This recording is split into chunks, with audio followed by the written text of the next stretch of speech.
Welcome everyone to Comics from the Multiverse, episode 470. I am Peter, and joining me as always is Matt. Hey, what's cracking? Well, I'm sweating a lot. It's hot today, so there's that. But you know, otherwise, this is DC Comics Podcast, everyone, and welcome to the show. We're going to talk about the books we read this week.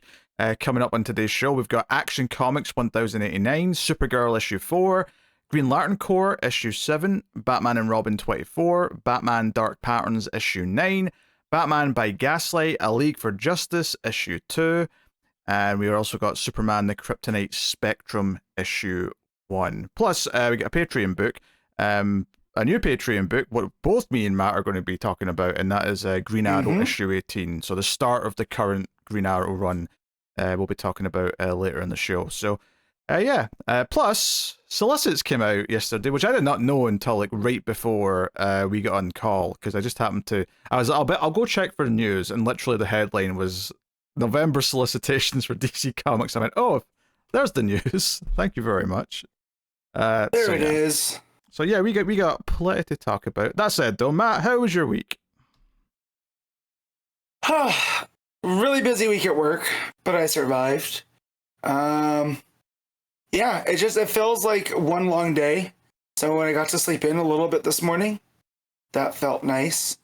I saw Weapons last week, and then I went and saw Shin Godzilla last night.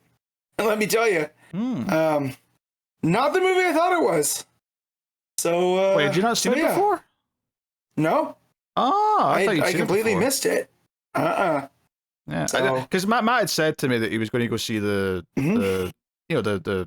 anniversary, like, release, the restoration, whatever, even though it's 9 years old, so it's not even 10 years yet, which is a weird time to do it, but, you know, whatever. They put it out in theaters for a little bit, and you went to go see it.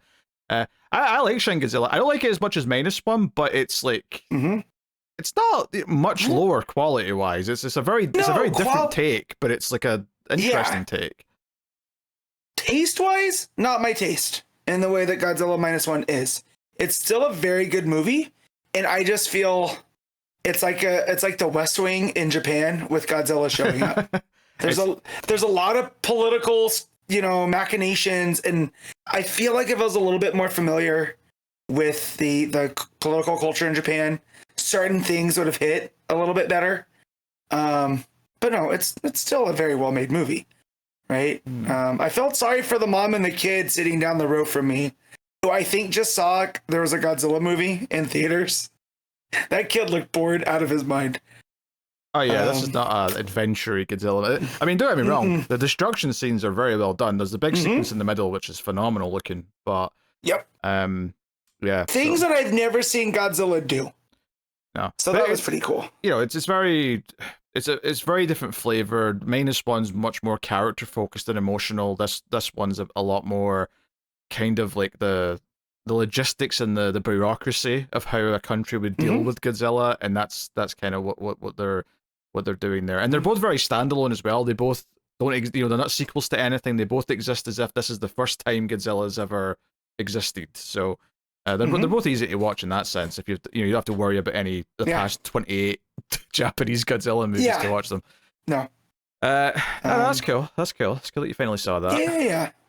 Definitely not my favorite Godzilla design either, but I feel like that's the point. It's supposed to be this monstrous. It's not my favorite design, but it's probably in like. I mean, the movie. I mean, is probably in top 10 Godzilla movies. I would think comfortably, maybe even top 5 if I really thought about it. But no, good, interesting. You brought up a Godzilla thing because I read the issue 1 of the new Godzilla book that started like not this week. It was like maybe 2 or 3 weeks ago. But Tim Seeley's doing it. And I was just looking at sort of stuff that had come out recently, and I read issue 1 of that. I read something else which I'll mention in a minute, but. Didn't really like it, honestly, because I was like Godzilla issue 1. It said, "Oh, IDW's new Godzilla universe starts here," and I was like, "Oh, that sounds fun! And a whole new Godzilla like lineage. What are we doing here?" And honestly, I didn't like it that much. It was for one thing, it's about this team of like this G-Force team who are like a bunch of recruits who are tackled with fighting kaiju, which that sounds fun in and of itself. But I didn't really like any of the characters, and then the big plot thing that was really, really not working for me is they kept talking about this energy that all kaiju have, which basically, they had a name for it, but it was basically kaiju midichlorians. And apparently some people now have it in them. So the plot of the first issue is this kid who turns out to have, like, superpowers because he's got the kaiju midichlorian in him. And I'm like, I don't like this at all. I'm sorry, Tim Seeley, but I think this sucks. I'm bye. I'm not reading any more of this. Yeah, a kid having a connection to kaiju isn't uncommon in those type of movies, but not midichlorian type Godzilla force, if you will. Did not. That's weird. Yeah, enjoy that. What I did also read though was the first volume of Jason Aaron's Turtles book. Which was pretty good. I did like that. So yeah, I'd recommend that. But yeah, that was just some other random reading I did this week. So yeah. Other than that, pretty typical week. I got my new tablet, which is why I was in a especially mood for reading comics. Which they do look very good on it. If you can get a decent priced like 12+ inch tablet to read your comics on, if you're reading digitally, I recommend it. It does make quite a difference. Everything just feels bigger and pops a bit more, and you're getting the actual size of a comic book page. Technically slightly bigger if you had to measure it, but very, very good. So other than that, went to the movies, saw Weapons as well for Screams. The review of that's already out. It was a hefty, almost 2-hour episode. And what else did I watch this week for things? Oh god, my brain's going blank. I did have to watch the second Joker movie for a show on Patreon. Oh, was this a punishment? Kinda. I mean, yeah. So someone won the ability to pick an Extra Reels movie, which is our bad movie show, and they picked Joker Folie à Deux, which yeah. So how bad is it? It's got that winning combination of up its own ass, painfully boring, and just kind of like, also if you're a fan of the characters as well, which obviously I am, you'll probably find yourself getting a little bit annoyed about how they've kind of flipped what the relationship is a little bit, and just kind of being like, oh, this is what these two are to each other here, as opposed to what it is normally, kind of thing.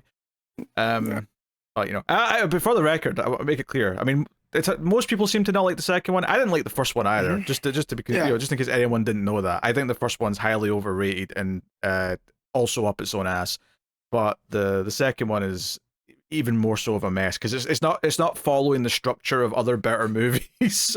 So it's just kind of, and the musical stuff is just so, it's like they're all in his head. It all just goes into fantasy world for the musical numbers. So the movie just pauses so we can sing for 4 minutes. And then comes back. The movie's 2 hours and 20 minutes long. They could have shaved like 40 to 50 minutes out of that damn thing if they just cut all the music numbers out. That sounds like my own personal hell. Because I really didn't like that first movie. Yeah. And mostly just because it's a composite of other things. I need to find a way to make you watch that somehow. Brother, I've sworn off that one and I've sworn off The Flash. I'm gonna try to make through not having watched either. And if I'm successful, we'll keep it that way. Yeah. Weapons was very good though, at least, so I did get to see a good movie this week. So happy news on that front.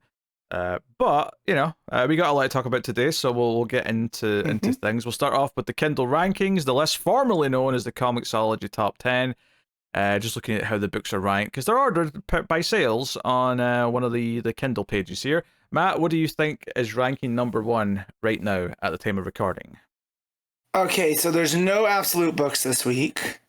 Nope. I'm gonna look through if there's any Marvel like event kind of things. I mean, the hopeful part of me wishes that it's Superman the Kryptonite Spectrum, right? Because a Black Label Superman book coming in at number 1 would be really cool. But I don't trust people enough, so I'm just going to guess the Ultimates. That is incorrect. Okay. Let's try Action Comics. That is incorrect. 2. All right. Good old third time's the charm. Let's go. Give me Transformers 23. That is correct. Transformers 23 is number 1. Number 2 is Ultimates. Number 3 is X-Men. 4 is Fantastic Four. 5 is Ultimate Spider-Man Incursion. 6 is Giant Size X-Men. 7 is Superman The Kryptonite Spectrum. 8 is Action Comics. 9 is Power Fantasy. And 10 is Predator Kills the Marvel Universe. So not a great showing for DC this week in the top 10. Just a couple there in the bottom half. Green Lantern Corps number 11 though, Supergirl's number 12, Gotham by Gaslight's 13. So a lot of the books we read were just outside the top 10. Batman and Robin 16, Dark Patterns is 17. So that's where most of the books we read kind of fell. But yeah, definitely a very Marvel heavy week. Didn't get number 1, Transformers took that, but very Marvel heavy regardless. So yeah. Very Marvel heavy. Yeah, not much to say. I don't know if Nah, I don't have it. I was going to try to offer some insight into why I think that is, but I have nothing, so let's just move swiftly on to other things. So we have solicitations. We have the November solicitations for DC, so we're going to look through those. I have not looked through these yet, which, you know, for better or worse, but I like to be surprised if there's anything fun and exciting here. You can get my reaction. So yeah, so looking at November, the first thing here is something we've known about because they announced it way early, but that's DC Marvel Batman Deadpool issue 1, which is you know, one of the crossover issues, and it's got 4 writers listed: G. Willow Wilson, Grant Morrison, James Tynion IV, and Joshua Williamson, who are all doing different stories. I think Morrison's on the main story because I remember people joking when they announced these books, and like the Marvel one, which is Deadpool Batman. It's like they got Zeb Wells and DC are like, here's Grant Morrison. I'm like, this doesn't feel very even somehow, you know. But you know, well. Yeah. So that's coming. We have DC KO issue 2. DC KO. Ducko. I'm trying to think of a fun way of saying it, but nothing's springing to mind. Issue 2 of the big event, which is starting the previous month. That's out at the end of November. Then we got a tie-in for it. We got DC KO Night Fight issue 1, and this is Joshua Williamson writing with Dan Mora, that workhorse Dan Mora on the art. So yeah, he's a science project, right? Like Dan Mora is not a real person. He's a collection of people. That's the only thing I can explain this. All I could think of is his name's meant to be a pun because Dan does Mora comics. No matter how many he's doing, he'll do Mora. No? I'm a little worried about this. Well, no, I'm not trying to step on the joke at all. It's a good joke. I'm just... The last time I read a Williamson tie into an event type thing, I was very upset.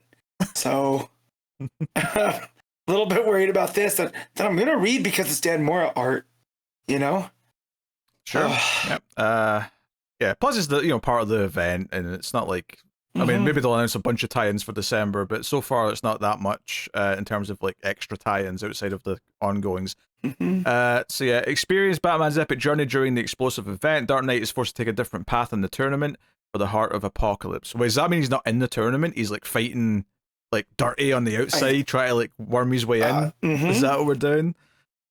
That's how I'm feeling. Or he loses in an unconventional way and he's out, so he's got to find a way back in. He gets screwed, yeah. Like they do a dirty finish and he doesn't get to win. Either that or they say, oh, you can't be in this. You're just a human. And Batman takes that personally. That's another possibility. Just a human. I'll show you. And he gets all juiced on venom. I'll show you just a human. We got Superman 32, which is Joshua Williamson. Still, obviously. But yeah, that keeps going. So there's that. This cover looks like those AEW shots they've been doing for like huge moments, where you just get like the hand and then the opponent in the shot. Except we have a full view of the Luthor's supersuit. So that's cool. Yep. We got Justice League Unlimited 13. There's Dan Mora's name again. That's funny. That most artists can barely do one issue a month, and Dan Mora's got at least two so far. So how many does he have? Mora. I laugh because I saw his name in the next solicit, but it's just the cover. He just did the cover for the next issue. It's all right.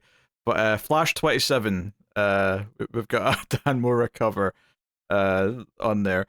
And then there's Titans 29, so that's rocking. And then we got Absolute Batman 14, so that's cool. Digging the cover of that, actually. Yep. I can only assume that's Killer Croc wrapped around Big Absolute Bane. Which maybe suggests that Croc is still an ally, even once he's maybe not at first. Maybe Batman will have to break through to him to do a bit of Croc whispering, a bit of Beauty and the Beast. Yeah. Beauty, Brucey and the Beast. Brucey and the Beast. That's very good. I almost said Busey and the Beast, which is a completely different show. Oh, it's such a good show, though. Yeah. Also, this suggests that this is to scale that Bane ends up kaiju sized, which I'm here for. I think it may be a perspective thing more so than he's actually 50 foot tall. Because you look at Bruce, and Bruce is in there. He's like 6'7". He's a big boy. He'd be playing power forward in the NBA. And then this Bane dwarfs him in size. So, I was going to say I thought he was like 6'3", but Absolute Universe Bruce might be taller. So disregard my rebuttal. We got Absolute Superman 13, which is mostly fire on the cover, honestly. And then we have Absolute Wonder Woman 14, which, been loving that book. Happy to keep seeing more of it. Looks like her hands are bound by something, so that's cool. Yeah, trying to figure out what's going on this cover. Maybe. Either bound or she's like tightening up some like almost wrist tape or something because she's ready to beat someone up. It's a pretty close up shot though. It's hard to tell. We got Absolute Flash issue 9, and we got Absolute Green Lantern issue 8. But the teams we're expecting here on both books, so very cool. We have Batman issue 3. We're actually very close to issue 1 of this. The relaunch is the first week of September, so we're very, very close. In fact, Matt will be missing that week, so Matt's not going to be here for Batman issue 1. Look, judging from how it goes, though, because I'll be on vacation, I'll still have access because I'm flying, right? So I'll still be able to read. I'll send in thoughts. Sure. Of especially Batman 1. Yeah. That's the Matt Fraction Batman relaunch. They're finally renumbering that for reasons. We got Nightwing 132, which cool. Been loving that book. Not much to say. We got Batgirl 13. Again, same team on that. Super excited. I think that book's been. I mean, surprise is a real word, but I guess it's just because I didn't really know who Tape Ron Ball was. But like, it's always nice when there's like a surprise book like that that just kind of completely captures you. But yeah, so excited for that. So that's issue 13 in November, and then we got Red Hood issue 3, which I am being made to read via Patreon. So this is in my future. I'm sorry to say. We got Catwoman issue 81, which is a really nice cover actually. It's this sort of moody cover where Catwoman's kind of just like sitting in a bathtub looking kind of with her back to us, but there's like a little girl looking at a cat in the foreground and there's like a trail of blood, but it's all very moody and like it's Fayumara, so the covers tend to it looks kind of have that moodiness. Yeah, it looks kind of like a horror book almost with the amount of mood that's on show there. So very cool. And actually, I don't know how this current run has been because like ever since it changed writers, I don't know what the opinion's been on it, but yeah, so cool. We got Birds of Prey 27, still Kelly Thompson. I'm a little bit worried they're going to announce this book's ending soon just because she got those Buffy and Angel books, and I think Absolute Wonder Woman's safe because it's still pretty early and that's been a big success for her. So I'm a little bit worried that Birds of Prey might not make it much. I mean, admittedly, we're at kind of enough for an omnibus at this point, so it's not a bad run lengthwise anyway, but it wouldn't shock me if a few books end and we get a few new books when DCKO comes to a conclusion. I don't remember how many issues that's meant to be, but when that finishes in, say, spring, I could see there been like a little bit of a not a relaunch, but like a soft reshuffle where there's a few books end, few books begin kind of thing. So yeah, Birds of Prey 27. We got Poison Ivy 38. We have Harley Quinn 56. We have Harley and Ivy Life and Crimes issue 1 by Erica Henderson. So because you demanded a new series entirely about Harley and Ivy's relationship, witness the entire story of the DCU's #1 criminal couple from the very start. Oh, so is this like the start of their romance? We're going back and doing kind of the origin? Yeah, that's what it looks like. Interesting. So just a writer listed for this right now, as far as I can see. So maybe they're still finalizing some details, but cool. No, it says underneath the Eisner Award-winning artist and writer Erica Henderson. Because it just says writer on her name at the site, which is why I didn't see that. But fair enough. Okay, we got Batman and Robin 27. As Johnson's deep into his next arc, because that first arc that he had kind of lasted like a good 10-11 issues. So yeah, kind of fun to see what he's got coming up with the next issue. But this is a few into it, of course. So that's cool. We have Batman, Superman, World's Finest 45. This keeps on soldiering on. But yeah, we got Lex and Joker on the cover. How do you feel about that? Those two men are going to hate each other. I feel they have I think they have the inverse relationship that Bruce and Clark have. And so they don't like each other, but they'll deal with each other to do something. And then yeah, I mean, obviously it's fun for Legion of Doom stuff, and like it makes sense to want to see them work or at least be around each other because they're the arch nemesis of the two heroes. But my favorite kind of Joker is the sort of person that Lex Luthor, even the worst version of Lex Luthor, would never want to be around. Yep. So Dan Mora doing a cover. More Dan Mora. And I feel like Joker wouldn't respect Lex because Lex doesn't have enough fun. Oh sure. So, yeah. Yeah. So yeah, that's 2 covers and two interiors so far for Mora. We got Batman Dark Patterns, issue 12. This will be the final of the next 3-part arc. So that's cool. I got someone at the comic shop to pick up the first 3 issues of this. Oh, nice. Because as I was picking up my books, we got talking about comics and DC, and they were talking about how they're not in it monthly. And I was like, well, I don't know if there's a collection of them, but they have the first 3 here of Batman Dark Patterns, and it's kind of, if you like it, then you get the next 3. You can always get digitally. And yeah, they picked it up, and I look forward to see if I run back into that guy. I have to assume assuming they're going to do just 2 of the arcs per collection, I have to assume the first collection is probably out, or at least soon out. But that's cool. No, it's a great book. I think, unless I'm forgetting something, and certainly in terms of ongoings, this is the best Batman book right now. So, cool. For sure. We got Detective Comics 1103. These 4-digit numbers are a lot to say. Yeah. So, but yeah, that's very cool. We get a new villain in Gotham. So Tom Taylor's doing some stuff. So that's cool. Plus Superman's appearing apparently. So Matt will enjoy that. Speaking of the big numbers, we got Action Comics 1092. So we're still doing some Superboy stuff with Mark Waid at the helm. We have Wonder Woman 27. Now, I'm not going to read too much into this, but I just noticed the first sentence says, after the shocking events of last issue, which made me go, oh, what's issue 26 got for us? But, no, very cool. Still doing Mouseman stuff. We have Trinity, Daughter of Wonder Woman issue 6, which I believe wraps up that miniseries. Although, I do not like that these solicits are not telling me when something's the end of a miniseries. Yeah, right. Not a fan of that. We got Supergirl issue 7, and there's a shark. Yeah. Is that like a king shark, or is that another type of like standing shark? I'm not sure who the shark is here, but it looks like it's wearing a dress. Oh yeah, I can see that. I thought that was like 2 big like inflatable armbands at first, like a kid would wear in the pool. It's really king sharks people that can't swim, so it wears floaties. Dear. Anyway, so yeah, Supergirl 7. We got Superman Unlimited issue 7. So we're still kind of in the early days of that book, so we'll see where that's going. We got the New Gods issue 12. So that is cool.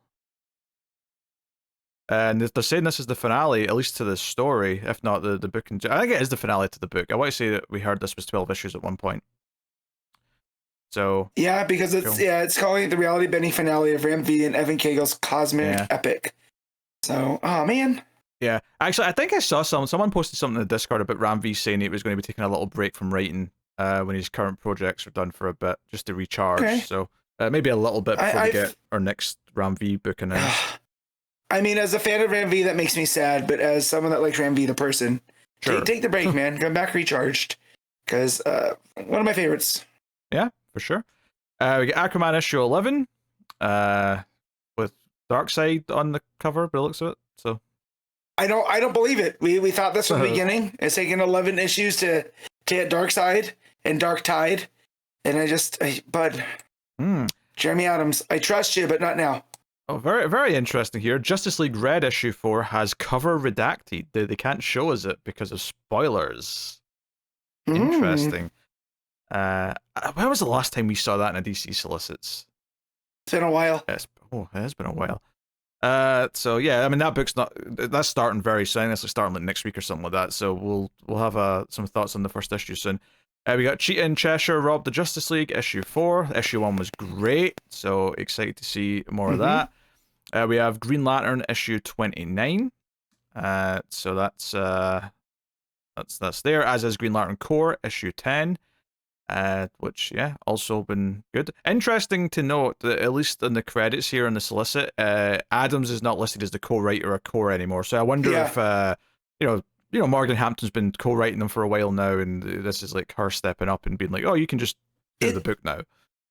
Yeah, it almost feels like this is like not a relaunch per se, but like now it's a new era where it's not going to be tying in as much to what they're doing, because the current crossover sounds like it's just ended when this get to this. So maybe she'll be free to do some of her own ideas, although I'm sure they're still talking to each other about the books since they're too closely tied to each other. JSA issue 13 is there, so cool. JSA year 1 caught up. Yep. I mean, I'm not mad at the idea. I mean, JSA Year 1 sounds like a fun idea. Yep. That's what I said. Guess I gotta get caught up because it's got Sandman. I love Sandman as a concept. And if it's set in that time, man. Yeah. I mean, I'm only behind an issue. It's not that big of a deal. Yeah, I was going to say, I didn't even realize you'd have to catch up because it's only been, the one issue. But I like the idea of a Year 1. I think the main thing is that because it's going to be separate from everything that's been going on, it might actually feel much better because it can be relatively standalone compared to I'm sure there's going to be some stuff in there that's related to what's going on in the present day stuff, but I hope this is something that kind of does operate fairly well on its own. So maybe Lemire's going to finally hit a bit of a stride with the Year 1 arc, but we'll see. So that's issue 13 that starts with. And Gavin Goodry on art, which is a change up, right? I think so, yeah. Yeah. All right, Green Arrow issue 30 is there. And then we got Adventures of Superman, The Book of L, issue 3. This is the Philip Kennedy Johnson book that's kind of coming back to his run that he had on Action. And then we got Justice League versus Godzilla versus Kong 2, issue 5, penultimate issue. At least I think it is. Was the first book 7? Maybe it's 7 issues, but regardless, issue 5 is in November. I'm trying to think if it was 7. Even Ghidorah on the cover, not just a variant, Ghidorah's on the cover for this one, and I'm still not that motivated to read more of it. And they're teasing Rodan too. So there you go. Yeah. I mean, I think teasing's a bit of a soft word. It just says Rodan joins the fight in the text now that I'm looking at it. I don't know, it's just some people don't read all of the things. Some they want surprises. Right? I'm just saying. It's just, Gotham Academy first year issue 2. Obviously, that was solicited for the first time last month. We have our $10 anthology issue for Christmas here at the end of November, which is DC's I Saw My Uncle Kissing Santa Claus. Yep. I don't get this, but I usually get these puns. What's this pun? So Ma Hunkel was one of the early characters in DC, precursor to the Red Tornado. She wore the pan over her head, fought crime. Yeah, she was like a stay-at-home mom type. Okay. So yeah. That's a bit of a deep pull. I feel like most people aren't going to get that one. Nope. Okay, fair enough. Batman Static Beyond issue 1. So yeah, Batman Beyond and Static team up miniseries. Like my high school Saturday mornings and back again. I can't say I have any interest, but neat for people who are into it. We have Batman Gotham by Gaslight, A League for Justice issue 5 here. So that's cool. Then we got Immortal Legend Batman issue 4, which is the kind of anime-looking Kyle Higgins book that's about to start. We got Batman Green Arrow, The Question. Okay, I don't know if I've ever seen... You know how we get... every so often we get a book like this, right? Where there's a slash, it's, Batman, Superman, there's a slash in there, right? I don't know if I can think of an example where there's 3 names like that. Because this is Batman / Green Arrow / The Question. Can you think of an example where there's 3? No. Weird. Anyway, so this is Batman Green Arrow, The Question, Arcadia, issue 1. This is Gabriel Hardman who's writing this. Who I want to say, did he do like a good Black Label book? That sounds familiar. Believe Green Lantern Earth 1, I believe. Oh, okay, that is a good book. Okay, that was a good book. I'll read the description for this one. From the decaying husk of Hub City, Vic Sage, The Question goes deep undercover on the trail of human trafficking operation in the frozen Arctic. Oliver Queen, the Green Arrow pushed out of his own company's C-suite, must get his crumbling life back together, but what is Queen's Industries' involvement with a mysterious project dubbed Arcadia? Spurred on by The Question, Green Arrow joins the hunt for answers, but one obstacle stands in the way of their investigation, the Batman. Writer-artist Gabriel Hardman comes to DC Black Label with a hard-boiled modern twist on DC's social thrillers of the 1980s, updating this opinionated trio of lone wolf vigilantes for the era of open-class warfare and ecological collapse. Okay, I mean, this sounds like a good Black Label book. This is a... Yeah. No indication of how many issues it is, so we'll just have to hope and see. But I did like Hardman's work, and his art especially on that other book. So, and I think it will fit a grittier detective style. I think it's a good fit as well. So, no, I It almost feels like this is the version of The Question that inspired Rorschach, right? Sure, yeah. From Watchmen. So seeing that version maybe play out against a Green Arrow, right? And that's very exciting. I think they're Batman in. Yeah, there's not been a lot of issue 1s in these solicits so far, but this is a nice surprise. This one, so consider this on the watch list. Then we got Joker Harley, Malicious Intent issue 2. This is the sequel to that Harley as the agent hunting Joker serial killer book. That they're coming back for a sequel here, so another big $7 50-page Black Label issue. So that's cool. We got Superman, the Kryptonite Spectrum issue 4. Obviously, we'll be talking about issue 1 later on this episode, so more thoughts on that in a bit. We have The Batman Second Night issue 2, so that's another Black Label book getting a sequel, which I'm pleased about because I really liked that first one. And then we got some facsimile editions, which I'll just kind of skip over. There's that Court, Children of the Round Table issue 3. And you know what? Bless Tom Taylor. I've been seeing him promoting this in social media, and I just don't care, Tom. I'm sorry. I just don't care. You know what? Not everything's for us. And if this is going to be, a kid at the comic shop picking up something like that. Sure, I'm not. Because it feels like it's very YA. So, Yeah, I'm not mad that it exists. For the audience who will get into it, by all means, absolutely lap it up. There's very few premises and titles that you could throw into a book that's designed specifically to repel me than Kids this. and King Arthur. Yes. Kids and King Arthur? Forget about it. I mean, the kids thing's just a dumb joke. Like, there's tons of things I like with kids in it, but yeah. Teen Titans Go issue 9, and then we got some collections and whatnot. I think actually this is like a hardcover one shot. This is Supergirl's Superheroes, Crypto's Big Break. This is like a young adult short graphic novel. And then we went to the collections, which we got Absolute Batman Volume 2, Abomination. So obviously that's the second part of that.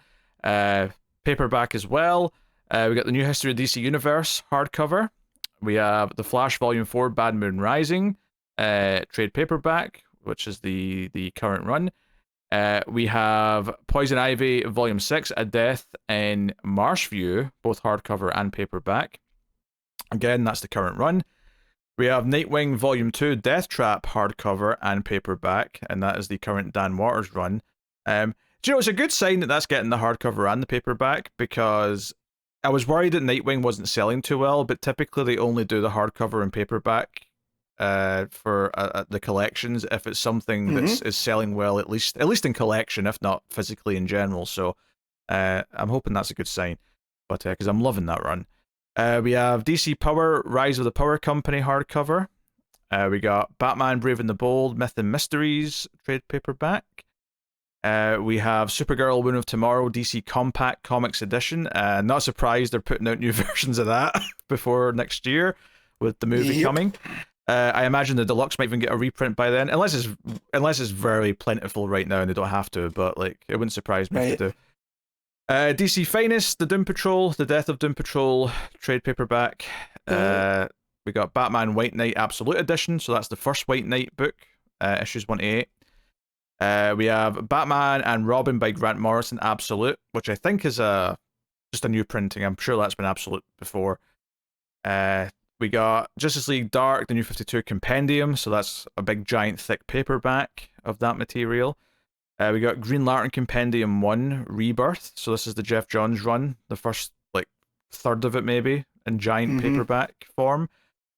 We got Batman and Superman and World's Finest, the Silver Age Omnibus Volume 2. This is a reprint. This has came out before, but I do like seeing that they keep those in print. It's kind of nice that they keep bringing them back for people who missed them. We got Batman Adventures Mad Love Deluxe Edition, new reprint. We got Batman R.I.P., new paperback reprint. We've got Green Lantern by Robert Venditti Omnibus Volume 2, for people who want a nice big fancy version of that run. That's cool. We have Justice League of America The Nail, complete deluxe reprint. I have to be honest, me and Connor read this for like a Patreon thing a few years ago, and I didn't really like it. Yeah, but I remember, I think, was that during the pandemic? I remember you guys talking about it, but I didn't read it. Yeah. No, I don't think it was on like the main show. I think it was when we were doing another show. Okay. But so then maybe we talked about it then. Probably. Just offline or whatever. But yeah, this has the nail story and then the sequel, Another Nail. Yeah, I don't remember if we did the second story. It may have just been the first one. I can't remember, but wasn't a big fan of it anyway. We got Superman New Krypton Saga Omnibus Volume 1. That's kind of interesting. If only because it felt like it built up to something that then never really had like a big story afterwards. Like, you know, it felt like it was kind of building up all this status quo and then it just kind of withered away afterwards. But I'm always happy to see stuff get collected in big, more complete forms though. So not mad. We get Absolute Blackest Night, new printing, so just Blackest Night with a bunch of the tie-ins kind of linked in. We got Wonder Woman, the Silver Age Omnibus, Volume 3. So this is a new one, which is cool. So this means they've been continuing these. This has got Wonder Woman 150 to 177 and a couple other straggler issues. So that's nice to see. Especially even as someone who's like all digital now, and has been for a long time, this is just nice because it means they're remastering those issues, because even the digital versions will get better looking because these exist. If they were even there in the first place. Sometimes, you know, there's definitely pockets of old issues that just aren't there yet digitally, so this means they'll probably appear. Young Justice Omnibus Volume 2. This is Lanning, Brian K. Vaughan, Chuck Dixon, Dan Abnett. Is this like post Peter David or before Peter David? So I think it's post, because Peter David kicked off, because he's even listed on here too. So so he is, yeah. That's interesting. So is this kind of like, okay, the tail end of what he did, and then just whoever came next, like just the next big chunk of all those issues? Yes. Okay. Or there's crossover, because there's a lot of crossovers in here, right? You have Titans Young Justice Graduation Day, the JLHSA Secret Files, Teen Titans, Superboy. So, yeah, it might just be those two. But I know Peter David did a big hefty chunk of Young Justice. So yeah, I mean, it's up to issue 55. If he was writing up until then, yeah, he'll probably have all the Young Justice issues. Yep. Annoyingly, try to find how many issues he did is not as easy as you would think it would be. All right, whatever, doesn't matter. He probably did. Anyway, that's the last thing in the solicits. That wraps everything up. That's a run that I would like to read at some point, actually. It says Young Justice. But yeah, that's the solicits. I mean, nothing too surprising in there. There's that cool Black Label book, but other than that, it's mostly just the next issues of everything. Obviously, there was more stuff announced last time, so you tend to get a quieter month for new books once you've, because we had the big event announced last time and all that. So I can see it being kind of lukewarm till we're getting near the end of the event, I would assume, and then maybe a few things will launch spinning out of that. But yeah, we'll see. So also, real quick, Peter David did do 55 issues of Young Justice. So that's the end. I'm willing to bet. Okay. Yep. So I'm betting all those other names on here are those tie-in, crossover. Well, it was weird though, is he wasn't listed in the credits at the side. He was only listed in the text, so it's obviously just weird because he's clearly the main writer of the book. But right. All those names threw me. But yeah, cool. All right. Well, there you go. We will get into the books then. Also worth mentioning that on Patreon this week, I'll promote Patreon properly at the end, but for those who don't wait around for all the plugging at the end, the first issue of Batgirl Year 1, which the patrons voted for to be the Patreon series, that will be up sometime before the next episode in this next week on Patreon. So if you're looking forward to that, it's coming soon. So all right, let's get into this week's books. So Action Comics 1089, Mark Waid writing with Skylar Patridge on the art. So yeah, we got more Superboy stuff, and this took an interesting direction. Obviously we had the cliffhanger last issue with the teacher showing up. What did you make of this issue, Matt? So I like this issue, mostly because I like that it's Clark's narration from the present going back, and he's filling in. As he's narrating what is happening, he goes, there was red flag number 1. There was red flag number 2. So it really makes me care what happens with Captain Comet, who's a character I don't particularly have. Oh, and Matt, explain who that. You can't just say, it makes me curious what happened to Captain Comet. You've not told the audience the context of who that is yet. All right. So, teacher comes to the door, right? He knocks on it. Mom and Pop can't answer with Clark in the last issue. He knows that Clark is Superman, right? He's pieced things together. This issue starts with them talking about technically, but yeah, how'd you go? Yes. And so he's Clark's history teacher at the school, and come to find out he's actually this hero that at least Ma can't remember hearing stories about, named Captain Comet. And through this bizarre rate of superpowers, which he claims to be a mutant, or at least Clark, fills us in through the narration. He had all these, otherworldly powers and went on these adventures, and basically wants to make sure that Clark is ready for the responsibility if he's going to do something like this. However, there is a sense of darkness to him, and we're getting like I mentioned before, the narration from future Clark, or from present day Clark. I mean, that he should have picked up on these things. Yeah, I mean, obviously we get the cliffhanger at the end, which clearly indicates a more sinister, or at least like an antagonistic motive at the very least. Yeah, I mean, all this stuff is basically just like, he's very kind of short with him. He's very like, oh, Clark, do you know how to deal with this type of crisis or that type of crisis and not get people hurt? So on and so on. Talks about because he's like, hey, yeah, I've met other young heroes that have like had a lot of potential. This guy from this moon from Jupiter, like, he was great, but then he caused a genocide, or he says something like that at one point. Well, it was stuff like when he's telling these stories, right? These are these big, huge events that happen to these young heroes, which I don't know a lot of big time heroes that could handle these either, right? But like, yeah, the one kid who couldn't stop a polar megastorm and it claimed the lives of half the planet. And then, yeah, the other one that tried to, from Stegus 4, tried to thwart an alien invasion with mind control, and it backfired, causing him to turn against his world, right? And you're just kind of like, yeah, maybe Clark shouldn't get too close to this guy. I mean, I think he's just trying to scare him. I think from his perspective, he's just saying things that Clark won't question because he doesn't really understand what they are. Mm-hmm. Like, he wouldn't know what those things are for the most part. Like, we kind of understand it because we're nerds and we read a lot of comics and watch a lot of movies, and we kind of get the vibe of it. But I think that's just a scare tactic more than anything else. And Clark's kind of on edge. The parents are getting kind of nagging at him for like using his powers when he's doing his chores and things like that. You know, complaining that there's too many bullet holes in his outfit and all the rest of it. There's a little bit more sort of like longing at Lana and like, I smell her perfume and try to talk to her. And immediately he's interrupted because they're sitting, well, I say they're sitting in class. They're having class outside because of the fire from the last issue. So they're having like outdoor classes.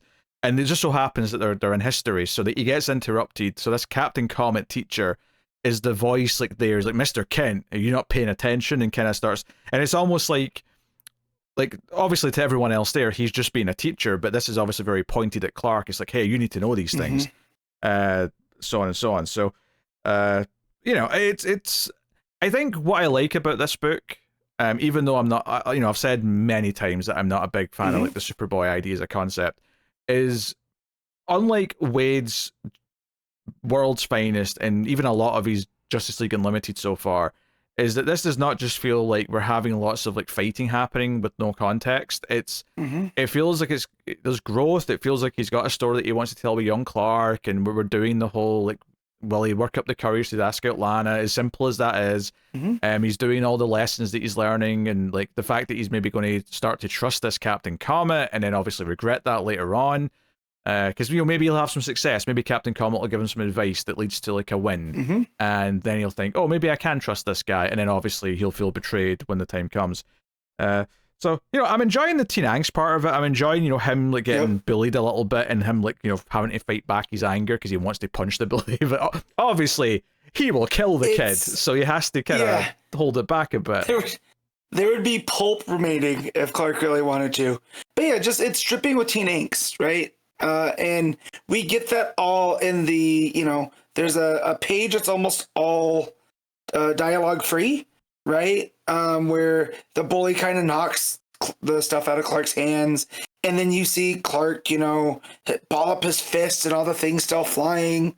Well, and everyone looking at him. And so, What I like about those panels, though, that you just brought up, is that there's like 3 panels, right, with red backgrounds to the color of anger, right? Not just in Green Lantern. Red generally is considered the color of anger, but obviously we have red lanterns, so yeah, it's fair play. But is that panel 1 is some of the textbooks and notebooks flying around. Panel 2 is the clenched fist, and then panel 3 is the books and stuff flying again, which I think implies to me that this is all happening in the blink of an eye, because the books haven't fallen yet. It's all very like, his perception at super speed of like, oh, I considered punching him, but only in like the fraction of a second as they were still falling. And by the time they've fallen in the next page, he's kind of, he's still angry, but he's kind of fighting it and he's subdued it. He does push him though, to be fair. Like he does sort of snap a little bit. And he basically realizes, oh God, I've just gotten angry. I've just done this. And he runs away and flies off, gets into his outfit and just speeds off out of the sky. And he can't get a second alone because Captain Comet just, flies after him and grabs him.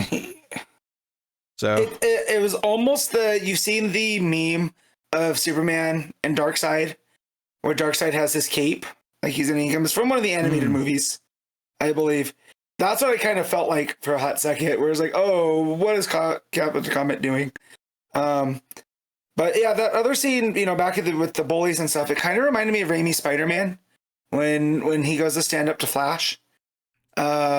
Because now he has his powers, and Peter's got a little bit of a swagger, but he doesn't want to fully go. So again, it's dripping with that kind of angst, and I feel like you need that in this kind of teen superhero story because he's still trying to figure out who he is. Yeah, yeah. So basically, Captain Comet's like, "Hey, there's a crisis happening. There's the horde of locusts coming. How are you going to deal with that, superhero?" And he kind of leaves him to do it on his own. He tries super breath, that doesn't quite work. He tries a super clap, that doesn't really work. It just kind of like, disperses them a bit. So he ends up, thinking of something to do with frequencies or something. The sound. Sound, yeah. Which I'm not going to pretend to explain exactly. He explains it in the narration, but he's able to he's able to fly them back to like a safer place where they're not going to harm anyone. Further north where the climate's more calming to them or whatever it is. Yeah. So the thing with locusts are they're actually regular grasshoppers. There's just a slight change in their hormone levels, and that's what makes them feast on all the crops and whatever in these big huge swarms. So what he figures out is if the conditions are right and with the sound of them interacting with each other, they'll just become regular grasshoppers again. So Clark manipulates the sound and balls them all up to get them, somewhere a lot cooler where the hormones aren't going to affect them as much. And, they're not going to eat everything in sight. Which, again, that's a very Superman-esque solution to this, right? Because he's not going to swat the entire swarm of them. So yeah. The end of the book is just he's flying back and he's being monitored by Sam Lane in a truck. They're watching, and Captain Comet's there, and he's like, "Yep, this Superboy is definitely a threat. Let's discuss what to do next." So he's working with Sam Lane. He's spying on Superboy, which is kind of weird actually in some ways because Captain Comet knows who Clark is. So does that mean Sam Lane knows who Clark is? Because that doesn't really make much sense for the future if he does. So maybe for some reason he's not told him. Maybe he's playing both sides or something. I don't know. That's annoying to me a little bit in the same way that we had to do the whole Lois last issue. Like, oh, my 13-year-old niece named him Superman. This year's that. This feels like something he's going to have to fix later. Like, oh, either it turns out he never told Sam Lane that he was Clark Kent, or somehow Sam Lane is going to get hit with like a mind ray device that gives him amnesia and makes him forget or something. And either way, I'm going to be rolling my eyes at it when it comes. It's that thing that's a little bit too convenient because you're telling me Sam Lane's either brother or brother-in-law works at the Daily Planet, right? And it's just like one of those things. Yeah. You're like, everyone's related to everyone. But I mean, I'm not surprised because if the government's keeping an eye on some of these things, right, it would make sense that Lane's there. However, having Comet directly report to him is weird. The part where Sam Lane for the government is spying on a potential superhuman, like that part makes sense to me. It's the fact that Comet's talking directly to him, which opens a can of worms because he knows who Clark is. That was the only time, though, in this issue I felt that kind of weird, like, prequely, we have to fix this to make it all work kind of thing. The rest of the issue I thought was pretty solid. It had a clear focus on introducing this character who is meant to be this old school hero and kind of showing what the start of that relationship with Clark is. And it's kind of hostile even off the bat because he's so strict with them. Like he's not saying, "Oh, Clark, you're a special young boy and I see potential in you, I believe in you." He's like, "No, you can mess up and I'm here to make sure you don't mess up." So he's more of a drill sergeant than he is a supportive father figure or anything like that. Which I've read a lot of Superman comics and I don't think I've ever had a character like this with him that shows up at this point in Clark's life. And I feel like it's almost of what's going to drive Clark to do the opposite, later. And like almost when he kind of takes Nightwing under his wing and is this kind of supportive type. Like you would never describe Superman as a drill instructor to any of the super family or any of the younger heroes. So, it's almost like this is the type of mentor where he's going to learn what not to do. Which again, I'm fine with. It's just the Sam Lane stuff at the end was a bit like, I wonder where that's going. Yeah. And it may just turn out that for some reason he's not told them everything. But if so, then why? Like, why hasn't he just told them who the Superboy is? And Like, the reason Right. for that might be eye rolling, just because it's just because he can't know, even though it would make no sense that he would not tell him. But hey, but anyway, art's solid enough. You know, it's just very clean. Yeah. I think, you know, scenes like the page with the bully. I like that it kind of excels equally at the simple teenage stuff of, like, you know, him, like, you know, looking at Lana with the spark in his eyes, her hair's blown in the wind, as much as it does him flying off and, like, going into a, you know, a swarm of locusts and all that. Yeah. Well, and what I like too about Patridge's art is this is the same artist that did that Supergirl story that was in the backups. Yeah. But it feels different, right? There's a bit more of a kind of, I'm trying to think of the right word, like not Silver Age, but classic, I guess. Kind of, where the Supergirl story had more of these sci-fi kind of elements to it. So just Patrick showing how versatile she is as an artist, which I like. Yeah. It's a bit more down to earth. All right, Matt, Yeah. what are you giving Action Comics? I'm going to give this a straight 8. Yeah, I think I agree with that. I think it's a solid issue. I think I'm liking the sense of focus in this book. It's just that every so often it has one of those little, this is something he's going to have to, like, explain just so it makes sense with the future. And every time that happens, it takes me out of it a little bit because it just feels a little bit clunky. But that's just a little thing at the end of this one. I think the overall vibe of it and, like, Clark's frustrations and, like, growing up is solid so far, and I thought it flowed well. So very pleasant read for the most part. So I agree, 8 out of 10. Supergirl issue 4, Legacy number 273. Sophie Campbell both writing and on art. So we kind of wrapped up the first little mini arc last issue, and this one kicks off with the Kandor Council basically imprisoning Lara. What's her name? Lesla, thank you. Lesla's. I just don't like it's an L. I know it's an L name because they're all L names. And there's more on that later.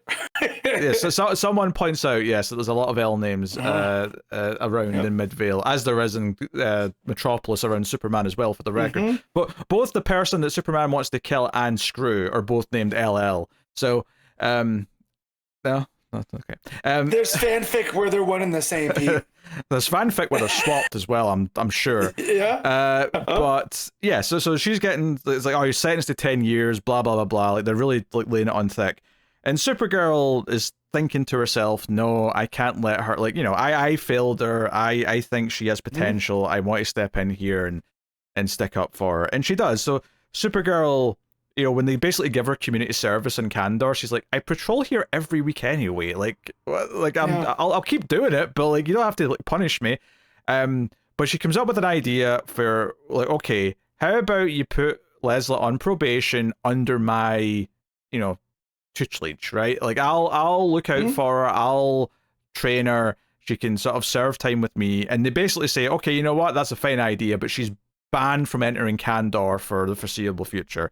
So that sets up her new. So this is now a supporting character who's trying to be a good person that's going to be hanging around with Supergirl and what's her face, Lena. So yeah. Yes. So I understand the story structure. I understand why putting her there. However, Kandor, who went out to pull her back in because she was causing problems on the outside, is now going to sentence her to exile to the place where she was causing trouble. That doesn't seem like a punishment. And again, they're Kryptonians. They don't have the best judgment, it seems, still, you know. Yeah. But I thought that was very ironic, and I don't know if it's, you know, on the point, if that's what Sophie Campbell's going for. That, you know, kind of the irony of Kryptonian government causing their own problems or whatever. But yeah, I was just like, because I like Leslie as a character, so her hanging out with Kara is fine, you know. But yeah, exiling her seems weird. Yeah, I mean, I think it's just because it's where the story wants to go, and this was just how to make it happen. So it just makes Supergirl look like a bit of an angel for stepping in and kind of talking them into this. Do they give into it very easily? I mean, they do. Like, they immediately just say, yeah, that sounds like a great idea. Screw what we said. Yeah, it's almost like we don't want her here anyways. She's going to cause too much trouble here. You guys have her. So she decides to give herself a new heroic name, because obviously she can't call herself Supergirl anymore, Leslie. Right. So she comes up with Luminary as her new hero name. So sure. I get it. Yeah. Her new costume, right? It's another L though, which is really funny. But it's got the purple and yellow, which is a nice change up, right? It looks a bit like the Kryptonian stuff that we've seen, elsewhere. So some of the stuff that they wear in Kandor or back on Krypton, a bit more of a swimsuity kind of vibe, but superheroes and superhero. Well, we know fine well that Leslie wants to show off those big hips. She's into it. Let's just say she got them birthing thighs, birthing hips. I will say, okay, you made it weird, Matt. Okay. That was the point. You're the one who made that weird. All right. So yes, I will say that I do kind of wish the symbol for her family wasn't the same shape as the Superman symbol. Like, it's an L, sure. Like, but like, put all like the other shapes. Put an octagon around it or something. Like, I don't know. Pick something else. Like, just Why the S shield shape? Because technically it's a pentagram or a pentagon, but not a pentagram. It's a pentagon. But yeah, why that? Yes, it's a pentagon in a diamond formation. Anyway, it doesn't matter. Like, so the actual gist of this issue, though, once things calm down, is that Lena's like, "Hey, I'm going to this goth club. Do you want to go to the goth club with me?" And they're kind of reluctant, but it's like, "Hey, like, yeah, we want to socialize and so on." And I don't know if it's just like Sophie Campbell's into goths and that's why she steered this into such a direction, but this felt like an excuse to put Kara into like goth attire as well as Lena and as well as Mummy Hips Leslie. So we get like them and their goths get up and they go to the goth bar and we have a series of encounters here where Supergirl sees someone that she instantly just has love hearts in her brain for, which I thought was like, wait, this guy? This weirdo? Like, Kara doesn't have a big track record with people, but this guy looks like, look, I'm going to take us into the dark ages of the New 52. Oh, geez. This guy looks like the evil Kryptonian hell, which is H''EL, which I don't want to be reminded of that run. Hell on Earth? No, thank you. This made me, look, I'm, real quick, I'm friends with a lot of ladies at my work. They're in a book club. I hear about book talk. This felt like something from book talk. Sure. Like, I will say that, like, the choice to make the person she's attracted to this kind of skinny goth guy with long hair but the shaved side and like he's walking around topless with a bunch of tattoos just feels like a really weirdly specific decision, which again I have to assume that this is just maybe someone's taste, but regardless, look, I've never felt this being less relatable yet still enjoyable. You know what I mean? Like, I'm fine to watch Kara go through the goth club. I have no idea what that's like. However, it descends into superhero stuff, and I like that. Sure. I just like, okay, we're exploring this weird, strange, different space, because Lena's into this stuff, and we're doing some other things. I don't know. It was just it was one of those things where I turned the page, I saw the little love heart, and went, him. This guy, I kind of hate this guy. I know nothing about him. Oh, I hate him too. Like, that's the thing here is I instantly disliked him because I think he looks like a tit. Yeah, like that's the real issue here. Like, number one, put a shirt on. Nobody wants to see your abs. All right, we get it. You don't like to eat. Well, apparently, Kara does. Matt is the thing. She's apparently into it. So. Okay. Anyway, Leslie goes too far in punching someone who's kind of harassing a girl. A girl who's on the cover, by the way, at the bottom. And seemingly her magic like goo that she's used, because she was ordered to hand over all of her technology and experiments that she made, because that was obviously her thing. She kept a little bit of this super goo that she had sort of wrapped around her fist and punched this guy with. and apparently it became kind of sentient and has had a bit of a symbiotic connection with the guy that she punched, and it starts sucking in more people. So we get a bit of a super heroic needing moment. So Supergirl transforms with her S shield into her outfit. Even Leslie is about to jump inside this thing because she freezes it. Supergirl freezes it with her freeze breath, and Leslie's like, "Oh, maybe I can disrupt it by going inside it and doing it from the inside." And Supergirl's like, "No, I'll do it. I'm the experienced superhero here." And sure enough, she flies inside it and is able to sort of we get this big panel of her breaking it apart, and all the goo goes flying. So that goo kind of goes off of emotions. Right, so they feel like it's feeding off of this guy who Lena mentions is always at this goth club, and he kind of has a tendency to not scare, but put off the women because he's kind of weird. And so the theory is that it's feeding off of his negative, emotions. So if Kara can go in there with a positive mindset, it can feed off of her will, and she can disrupt it.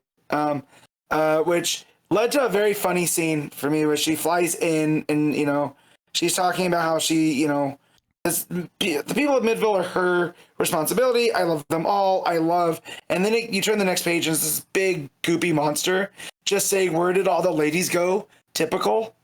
And I just like the opposite of those two sentences was very funny to me.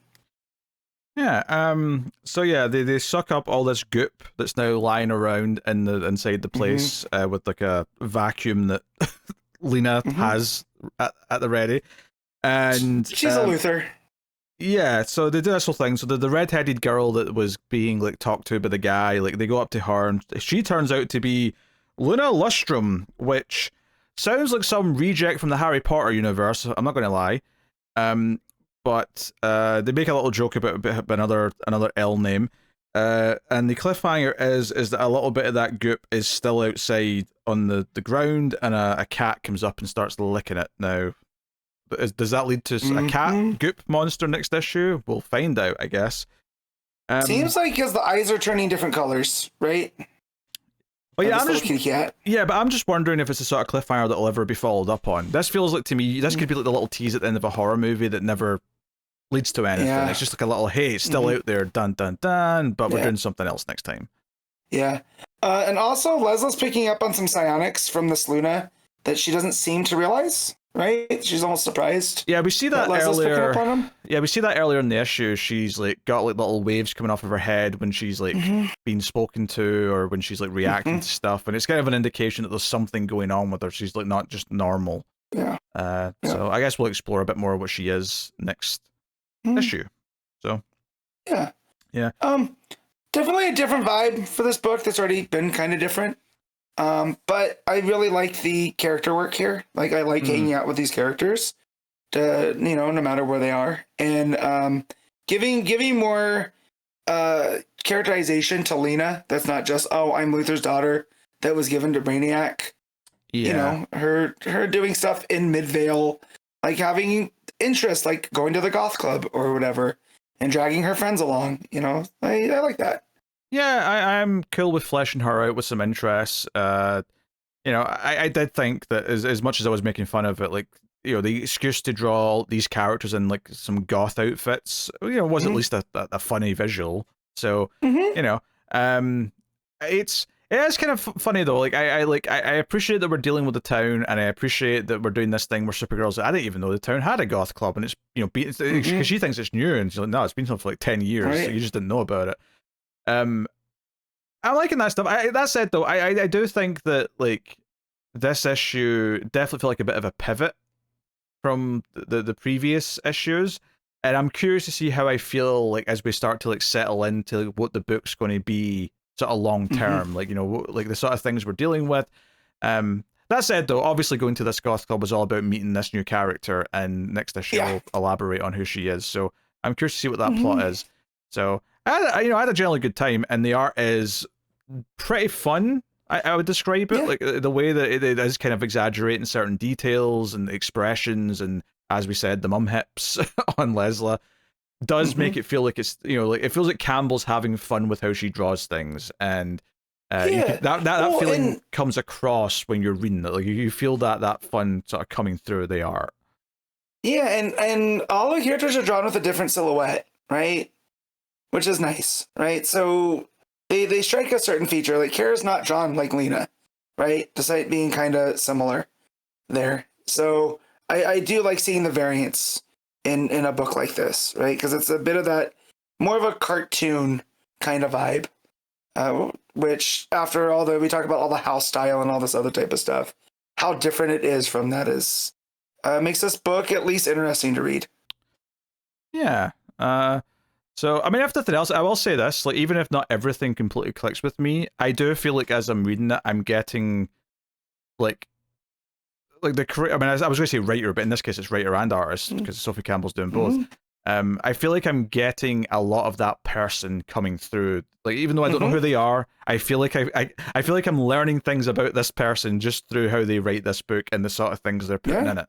And that at least feels like, it doesn't just feel like, like work for hire writer comes in to write, the next 6 issues of a superhero book, and it just feels like a kind of churned out, like, oh, this is the next 6 issues of Superman, and it just feels like the most generic thing because it's just filler till the next proper team comes in or something.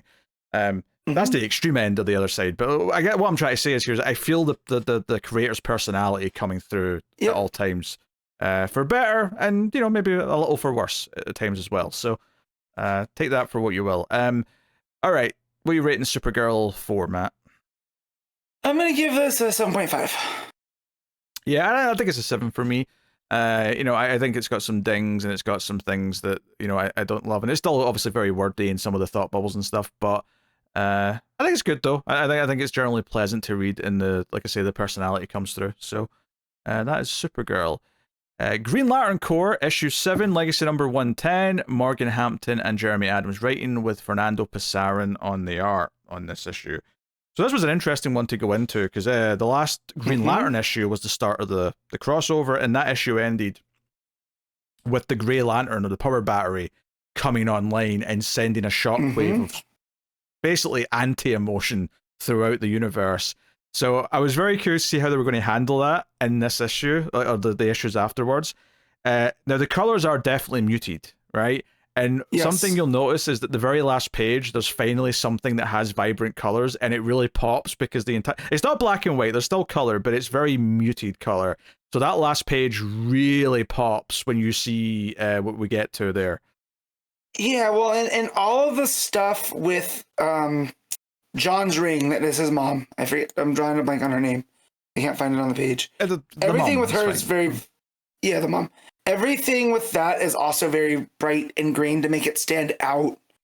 That's true. Yeah, you're right. Yeah, against the page, which is nice. But yeah, the lack of emotion in the universe and just everybody talking rationally, including Guy Gardner, I thought was a nice development through this. I mean, that's basically the gist of this issue for the most part, is this idea that everyone, because they don't feel any emotions, is also lacking motivation to really go and do things.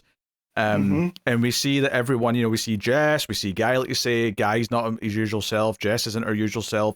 Everyone just is very it's so interesting because it's like, okay, we're writing all these characters, not that they're all incapable of doing things, but they'll only do things if they're very logically explained to them, because they're not inspired by passion or emotion or by a desire for anything. And one of the details that's very interesting is that there's 2 characters who are not organic that have not been affected by this. That is Aya, who's been recently introduced in the book from the Green Lantern show, and the I forget his name, but the Amazo bot, Jadestone, thank you. But they're everyone's acting weird. We want to fix this, but everyone else doesn't feel anything. So how do we deal with this? And it was very interesting seeing the robotic characters be the ones that are everyone's acting so robotic. We need to do something here. So well, and I like that Jadestone and John's ring mom is they're, because of the will, they are powered by that will. They almost have that desire of no, it's our job to keep this thing going, right? We need to kind of get them, push them in the right direction. So that was a lot of fun, I thought. You know, to see it coming from those characters who are not, or like you said, organic. Yeah. You know. Yeah, and it's obviously the ring that's got John's mother's essence in it is trying to, like, you know, convince him to do something. Then she goes to them to talk to them, and you know they round up some of the characters, and they're all in their civvies. Like Hal's in just his, like, you know, pilot jacket. Sinestro's in like some regal gear from his planet. You know, Jess is in like a shirt. Like, you know, they're all just kind of slumming it, and you know, like that's the thing when we see Guy. He gets like shoved or knocked into, and Guy just doesn't care enough. Like Guy would normally, you know, get up and want to pick a fight. He'd want to punch. He'd want to do whatever, and he's not doing that. So it's all very whatever. So, they end up asking Kyle about stuff, about the source wall, and about the fact that the avatars, what do they call them? The entities, yeah, are all trapped in there, and maybe they could help restore emotions to the universe because we kind of need them. And meanwhile, Starbreaker and that are like eating planets. Like him and all these people that he's brought back are consuming worlds across the universe.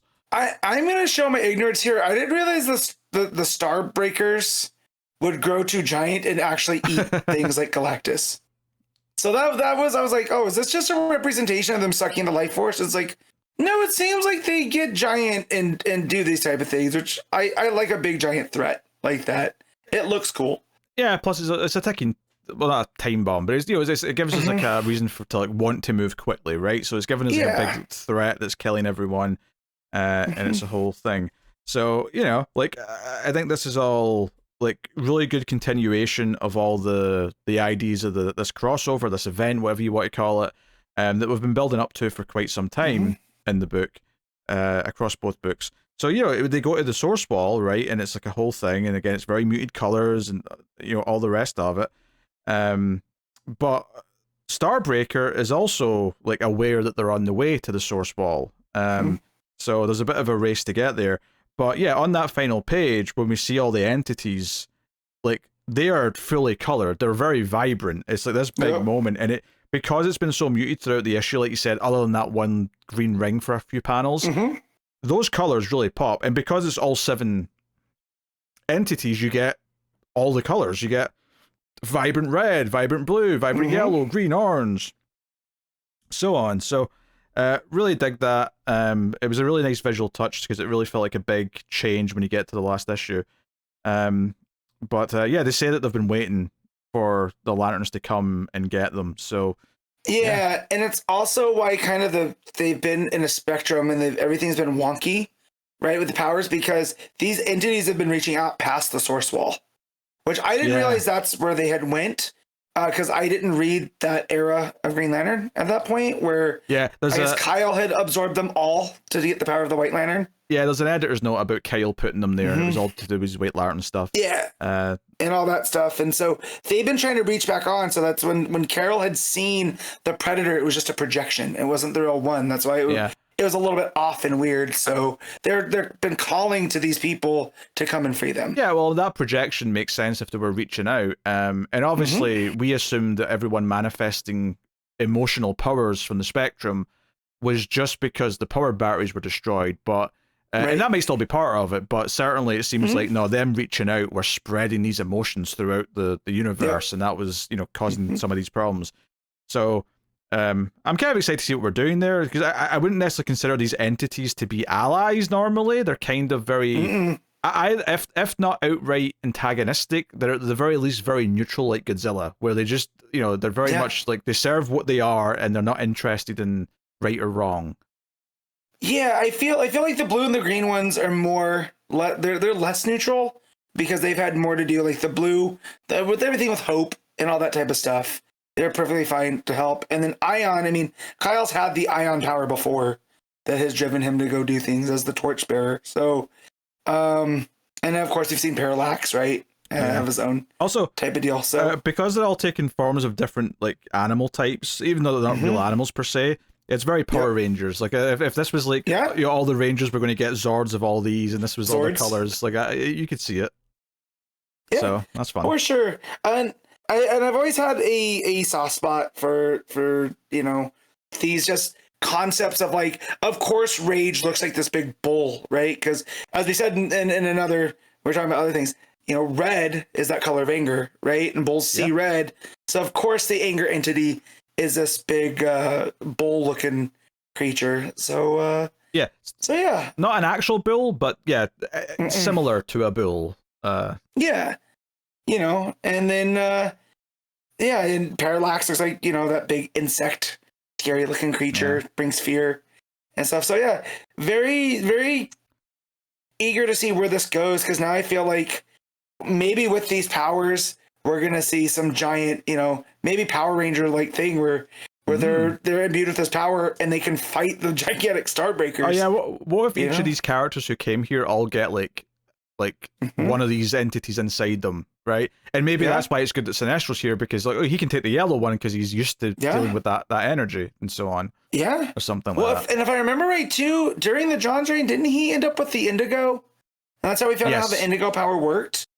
Right? Yeah, that was very late in the run, but you know, I've been digging like the build up to this crossover, and I think I'm liking it a lot so far, because it feels, you know, I love how cohesive like the Green Lantern corner of the universe feels. And I know it's only 2 books, but it's felt like there's a lot of effort's been put in to make it feel like there is an ongoing thing here. So I'm very pleased with this. It's something that I've said a few times about the main Green Lantern book, but you know, I'm extending it to Core as well here because I think it fits in nicely with it. It's not that like it's some of the best comics I've ever read, and it's not like any individual issues like an amazing, like, you know, top of the line book. It's kind of like, this is like a good example of when the run as a whole is more than like any single issue in the run, where I'm just really enjoying the overall direction of what it's doing. And I like each of these characters gets to play a part in the story, and even characters like Aya, who I don't really know because I never saw the animated series. Like, you know, I think this little moment for her in here where she's like, oh, I can still feel things because I'm in a synthetic body, but and her feeling concerned that no one else can feel anything is like a good little bit for her, because it made me like her in a way that, not that I disliked her before, but she was just kind of a new character to me. But this was like, oh, this is like an interesting little bit for her, where now I'm kind of like empathetic to her, because she's like one of the only characters who's still trying to solve all these problems, and that's the sort of thing that makes me care about a new character. So, I'm digging this Starbreaker supremacy. Is that what the art's called? I think it is. I believe so. Let's see. Yep, Starbreaker supremacy. Should have called it the Sorrowverse or something like that. I don't know. Yeah, well, and that was the other thing too, is I wonder if there's anti-entities, because if you look at the cover, there's this big bird-looking thing that Sorrow's on top of. Then it looks like Starbreaker's on something else. So I'm wondering if we're going to get anti-entities as well, because there's also those group of guys that when Starbreaker shrinks back down to regular size, he's looking at Nathan or Nathaniel, whatever, the sad guy, the emo lantern. And he's like, yeah, there's no feeling. This is exactly what I wanted. And it kind of seems like they have no purpose now, you know? That they're all just kind of standing around like, well, what's next? Because they're not going to eat these planets like the Starbreakers or the Suns, you know? So yeah. Yes, Nathan. All right. Just wanted to double check. Yeah. So cool. Yeah. A lot of fun. Yeah, no. Digging it. Enjoying each chapter of the story. And the plus of this being in both books right now is that it's effectively a story that's double shipping, which means we're getting through it at a nice pace. So that's cool as well. All right, Matt, what are you giving Green Lantern Corps issue 7? I mean, it's a straight 8. Yeah, I mean, I think I feel that way. I think it's a great ongoing comic book, and and I'm sort of saying that as Green Lantern and Corps together rather than just specifically Corps. But no, good stuff. All right, Batman and Robin, issue 24, legacy number 90. Philip Kennedy Johnson writing with Miguel Mendonca on the art, as well as a couple of pages by Carmine Di Giandomenico, as all these issues have had. And this is actually wrapping up our Memento arc. This is bringing this all to a head. And you've got Robin in his little makeshift mask helping some of the sewer kids. Well, that's not what they're called. That's what I'm calling them. They're the irregulars, but yes, the irregulars. I do think I do think it's funny. We're gonna call them the sewer kids. Yeah, that's what I think of them as now. So Damian has to go back because Batman and Lautrec are like tied up, and the reason why Bruce is seeing his parents' murder, and she's seen it as well, is that this is like what's been evoked here. It's like Mementos saying, hey, like, you know, the death of these people is kind of what's led to all the craziness in Gotham, and so that's kind of what it's been all building up to. Because all of the things that he's been mimicking with these crimes have all been tragedies that have happened in Gotham. So I think the idea is that he's going to kill these two as like, you know, you're the recreation of the Wayne's murders. But we get a reveal here because we've been talking a lot about Memento taking the detective that, you know, Bruce was like sort of studying under back in the day, and the reveal here is that it's actually the other student that was in the class, or as they say class, you know what I mean, like, because it was a group of them. It wasn't just him and Lautrec.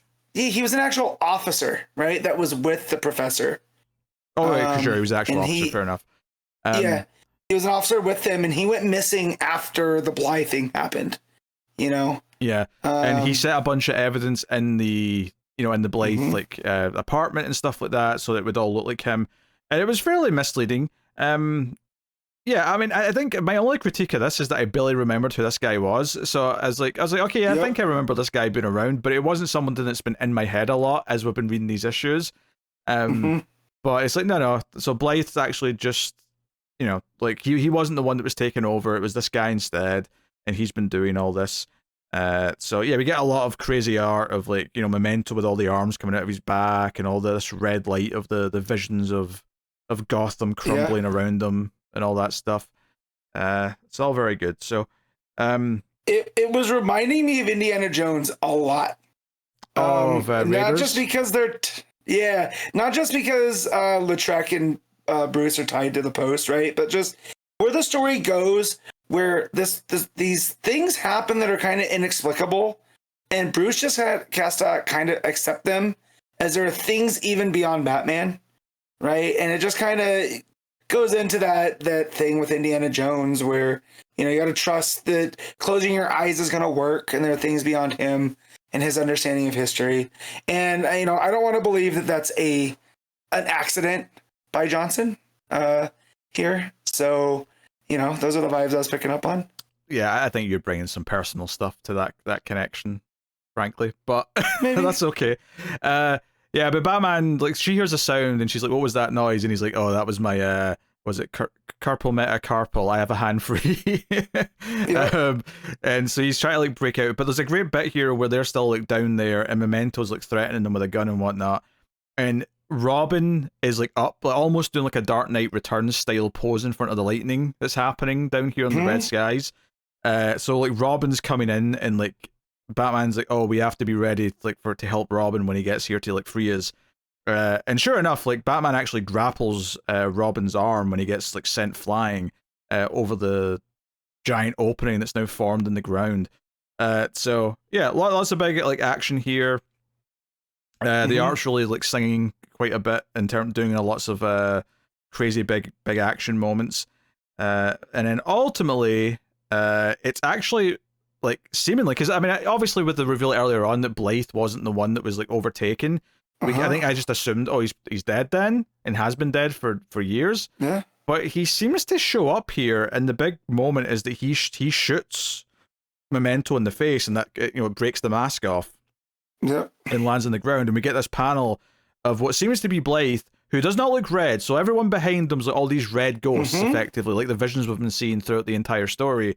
And he's standing there with the gun.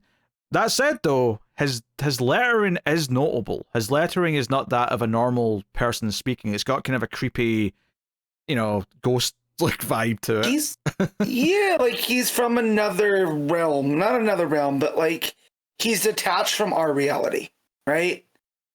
Because it's not quite the Memento lettering, but it's closer to that than Bruce's and Lautrec's.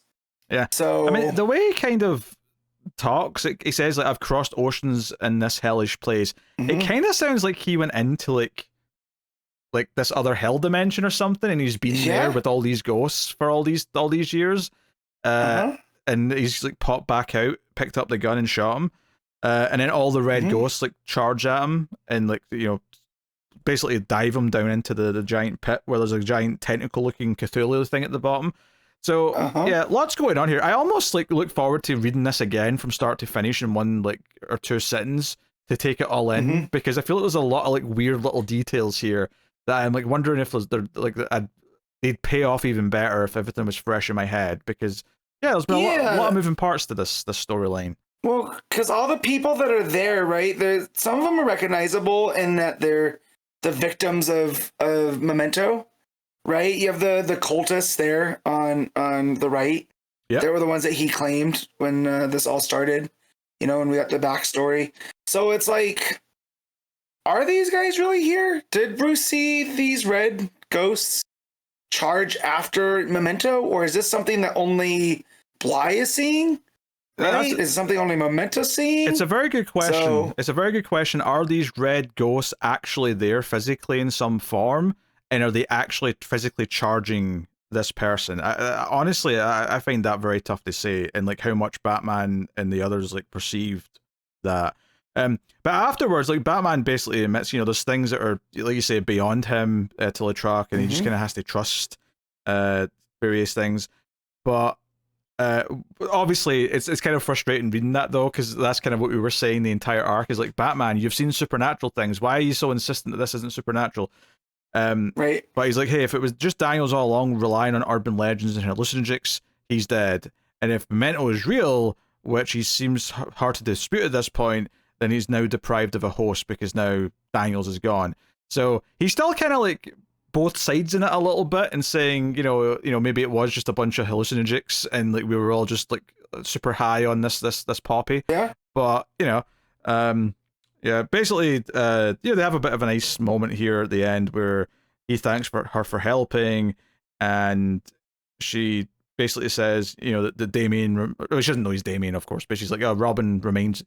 I love that she keeps calling him Jack, because that's who she thinks Batman is this Jack guy, because that was the alias he was using back then. It's a really fun thing, because it's like, she's figured out who he is, but because she never met him as Bruce, she doesn't know Batman's Bruce Wayne. She only knows Batman as this guy Jack that she used to know. I like that little layer to it. But yeah, Batman's out the scene, of course, as he does. And the end of this is we return to something we had right at the very start of all this, which was Damien drawing a comic about Batman and Robin. And he basically just says, yeah, Batman and Robin are together again, stronger than ever. And Damien is choosing to be both son of Batman and son of Bruce Wayne, and wants to be both, be a part of both sides of his heritage. So, and so we get a new arc next time. I really like that too, because he wants to be like his father's parents, who were healers, right? Protecting Gotham, his grandfather Wayne, which is funny calling him that, Grandfather Wayne. And then also that Damien has his own like mystery case book, right? Where he talks about the two mystery graves, the riddle on the gravestones behind Gotham Cathedral, the old man who dances with ghosts in Robinson Park. Right, and it's his own things to go off of in the way that Bruce had his own things. Yeah. So he also gets to be his own person despite wanting to be his father's son. And I just thought it was a really like heartwarming sentiment here at the end. Yeah, and I don't think the credits for the art mentioned a different artist for the last couple of pages, so I think that's still... Let me look, because I think I remember seeing Junie Ba's name somewhere.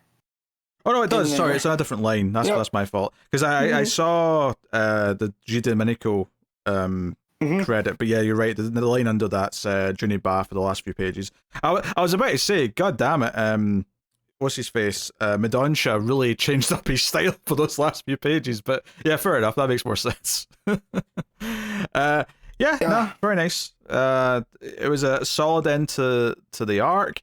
I think a lot of the discovery of the arc was maybe the stronger part of it rather than the big action at the end, but the art is gorgeous through all this action. Yes. It's very creepy and feels like Batman's descended into almost like there's a hellmouth under Gotham and they're right at the edge of it, and that's where the story's taking place here, which is kind of fun. But I'm excited to see what Johnston's got planned for his next arc. So cool. Sure. What are you rating Batman and Robin, Matt? It was an 8.5. Yeah, I bet. Oh, I think I'm just gonna go the straight 8. I think it's great.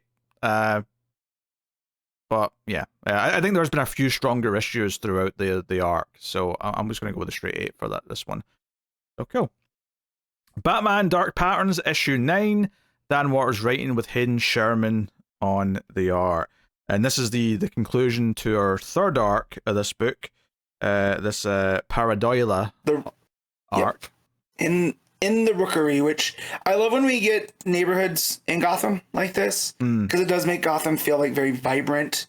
You know, like when you hear about the Narrows or, you know, Robinson Park or the Hill, right? It's funny though, because the Narrows was always mentioned as like the bad part of Gotham, and now this place is clearly worse than the Narrows. Well, it's like, where's a good part of Gotham? You show me the good part of Gotham.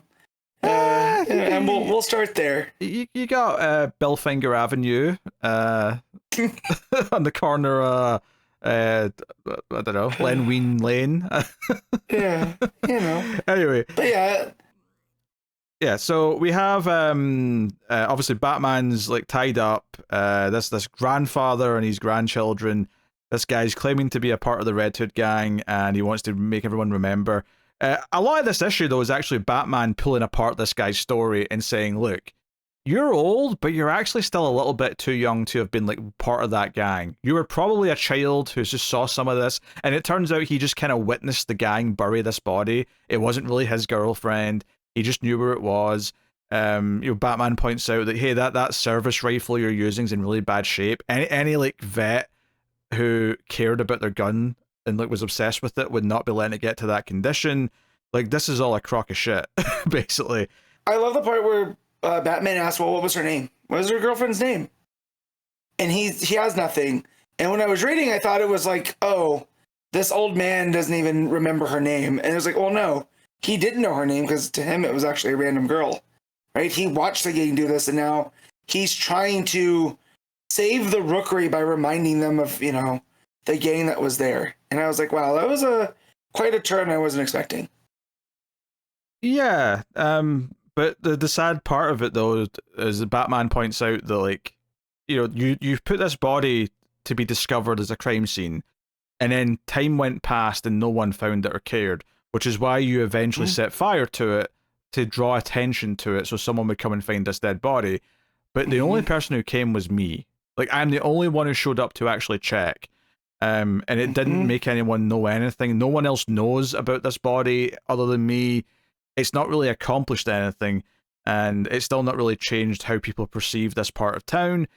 And ultimately, you know, it's this idea, to go back into the title of the arc and, you know, the Pareidolia thing, is that, you know, this has all been kind of an illusion, and like this old man wanting to like basically trick people into seeing something that isn't there, right? And I really like at the end of the book, actually, after all this is like falling apart, and we'll talk about how the actual ending happens for the characters, but the final page of this book is a bunch of kids in this like part of town, are, you know, about to get into some trouble, but they look up and see the silhouette of Batman and they run away. But then the final page reveals that it's actually just like a, you know, like a cape like attached to like a chimney, and there's like a spiked thing that looks like the cowl.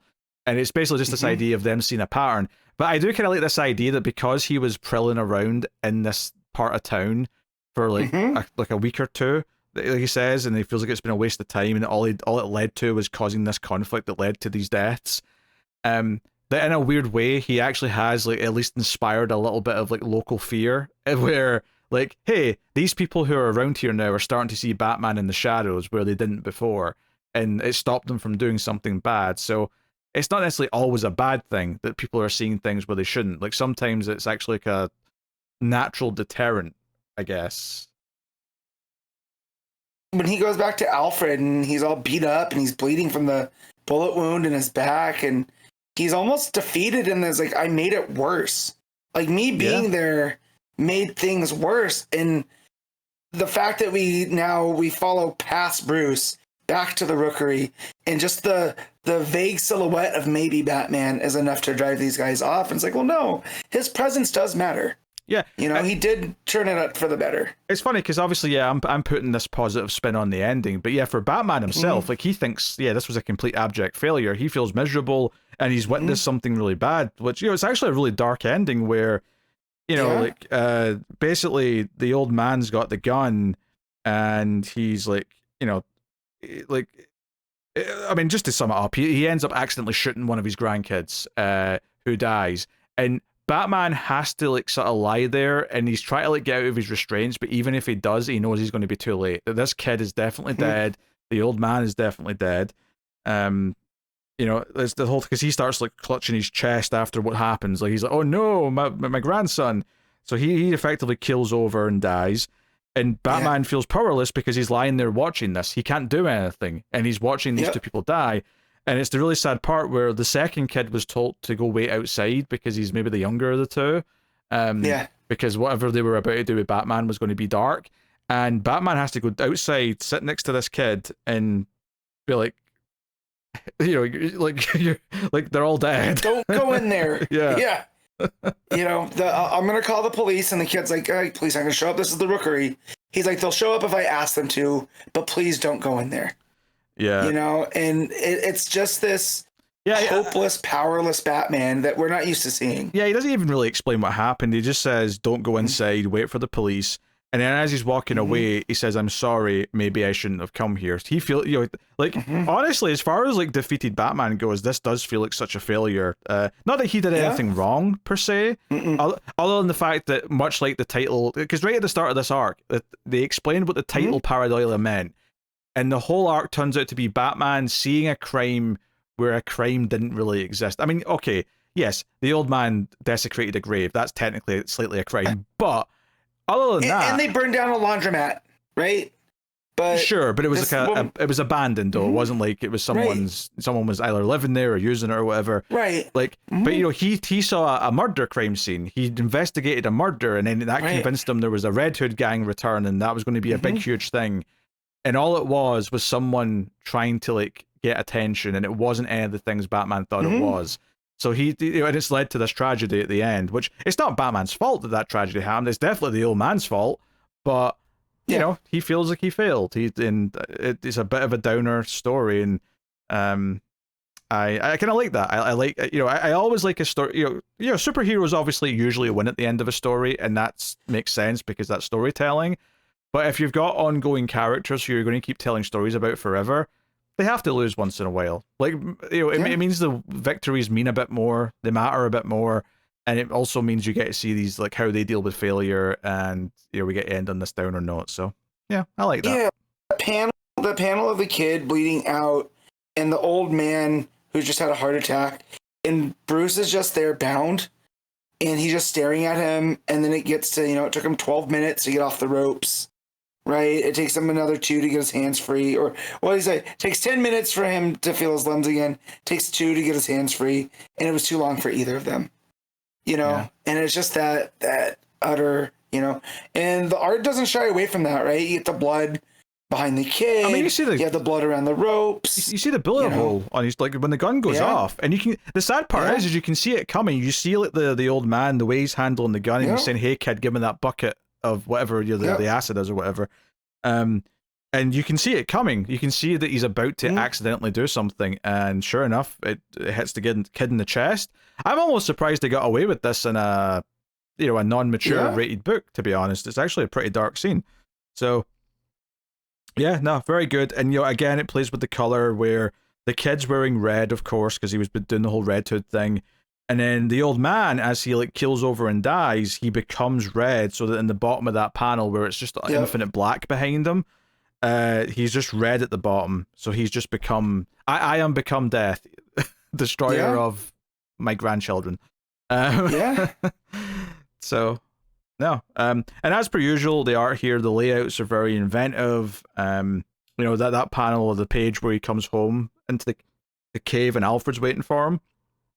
That's got like a sort of spiral layout, and it kind of feels like everything's revolving around him, or like the room's spinning around him, and he's still like quite hasn't comprehended, or he's still feeling the effects of the fact that he was drugged, but also just the raw emotion of what he's went through. So, Yeah, no, I mean, the weird thing is that it's probably my least favorite arc of so far, but it's still very, very good. Like it was like a really downbeat arc after all the creepiness of the Wound Man, and then the fun of the building being the new Scarface.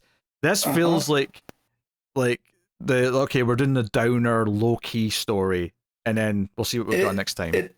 It's the take your medicine kind of vibe, right? So, which reality.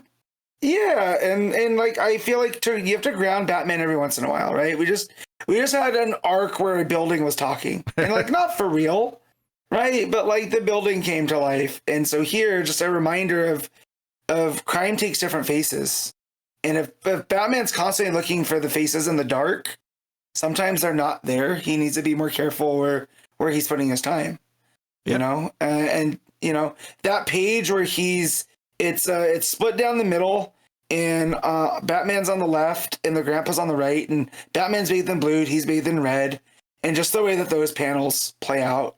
Yeah, it's a with what happens. 2-page layout with a black background, and like all the panels inside the page are all inside their heads, respectively. So it's this 2-page thing where one side's Batman, the other's him. He's all blue with all these panels inside, and then the old man's all red with all his panels inside his head. So yeah. And it just gets you into that. But yeah, it's really, again, I'm glad I was able to spread the gospel of this book this week at the comic book store, because I feel like this one is the best Batman book on the rack right now. So, you know, I'm glad that it exists. Yeah. All right. Will you give him Batman Dark Patterns issue 9? I'm 8.5. Is that an 8.5? Yes, 8.5. I think I'm agreeing with that. Yeah, I think 8.5 sounds right to me. Yeah, really good stuff. All right, cool. Batman Gotham by Gaslight, A League for Justice issue 2. Andy Diggle writing with Leonardo Fernandez on the art. So Lexi's train transformed last issue, although we don't get to that until about halfway in. We have a conversation with the current members. They're not actually formed a league yet, but they're standing around in Batman's blimp having a talk about what's going on. And you know, it's interesting to talk about the Kryptonians, and Martian Manhunter reveals no, it was a planet, and they came to Mars and killed all the Martians to conquer it because their planet was dead. And they were planning on doing the same to Earth, and this all happened thousands of years ago, which is why there's all this Kryptonian stuff to be on Earth.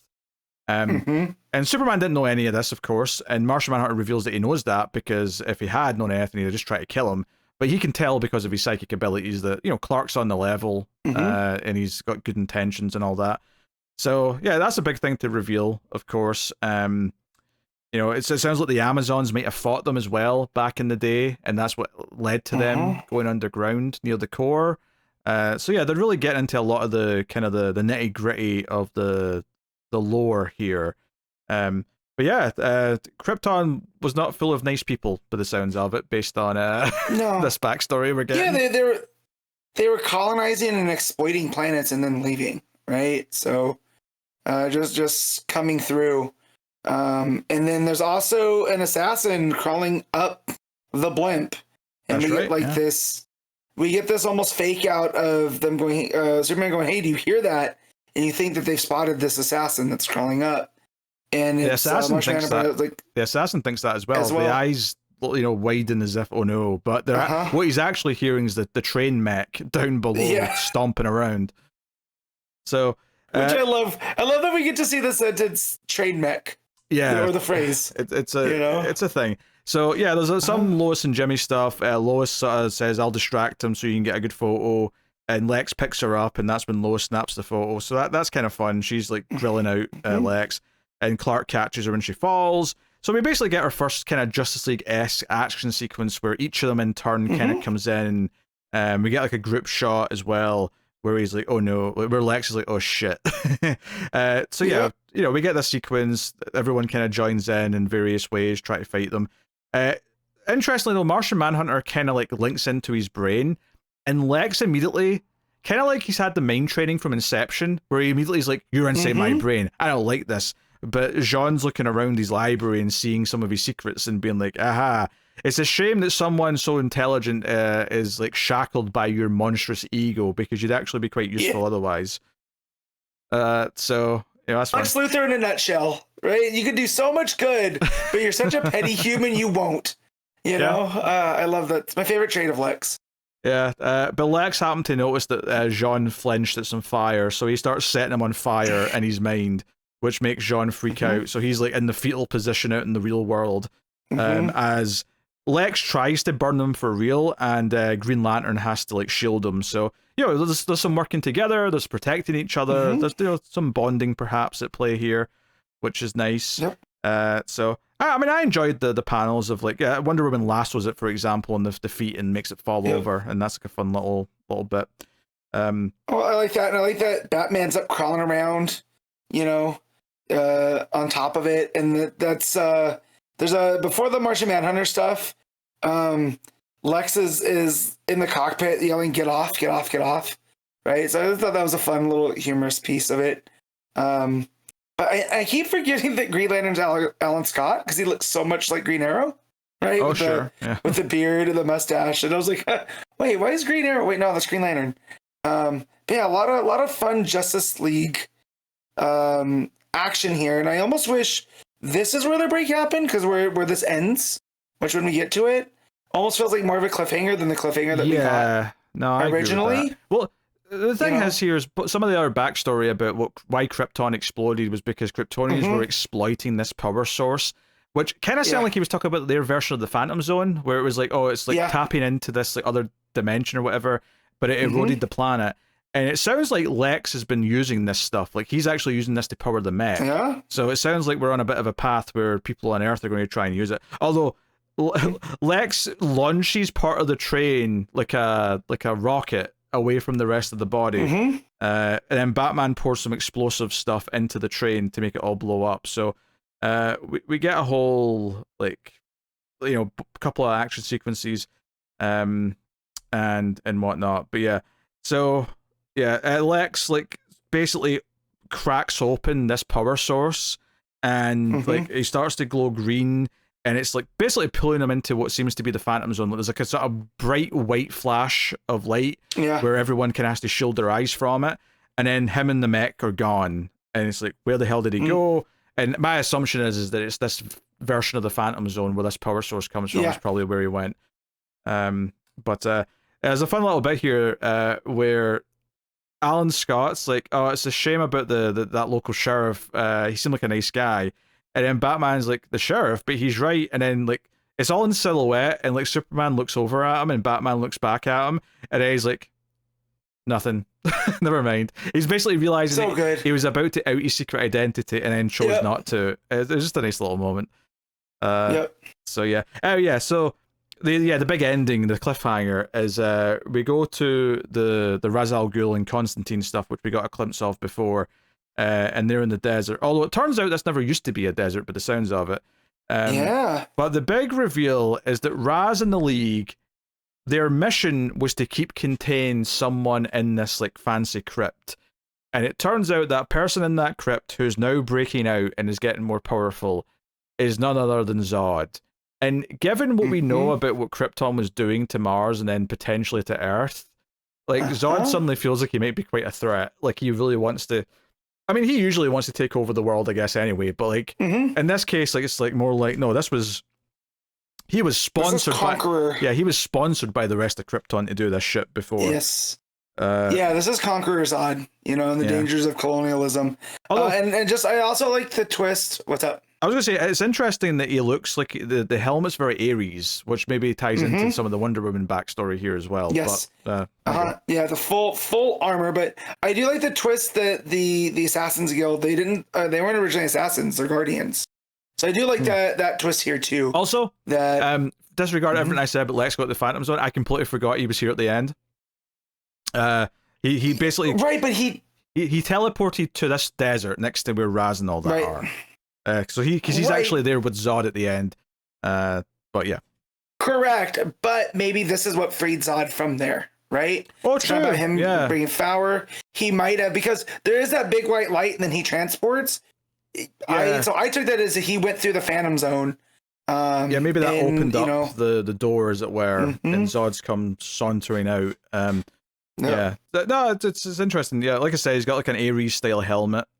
And you just see the red eyes inside the darkness. I completely forgot Lex was here at the end, so all my theorizing earlier was a little bit left of nonsense. But anyway, yeah, no, fun issue. I think this was better than last issue, both of which were better than the cliffhanger issue from before. That was definitely the worst issue of the book because it felt a bit weird, like structured to just make it a cliffhanger.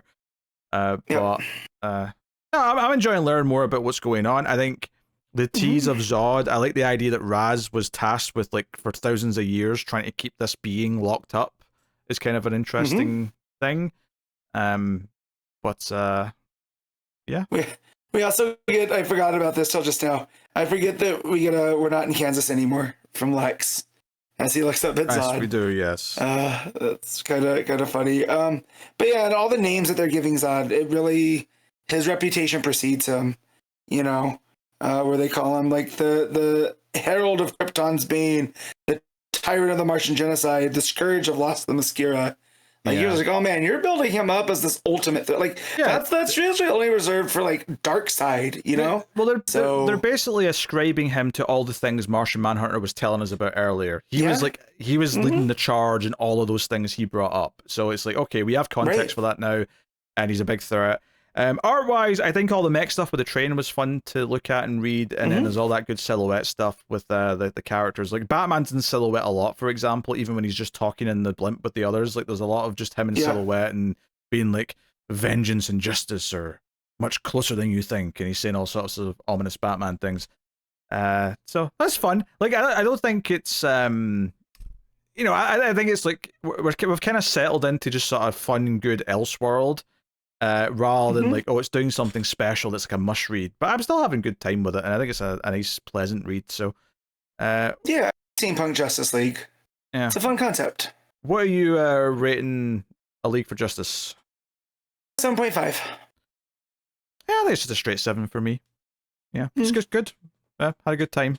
It is what it is.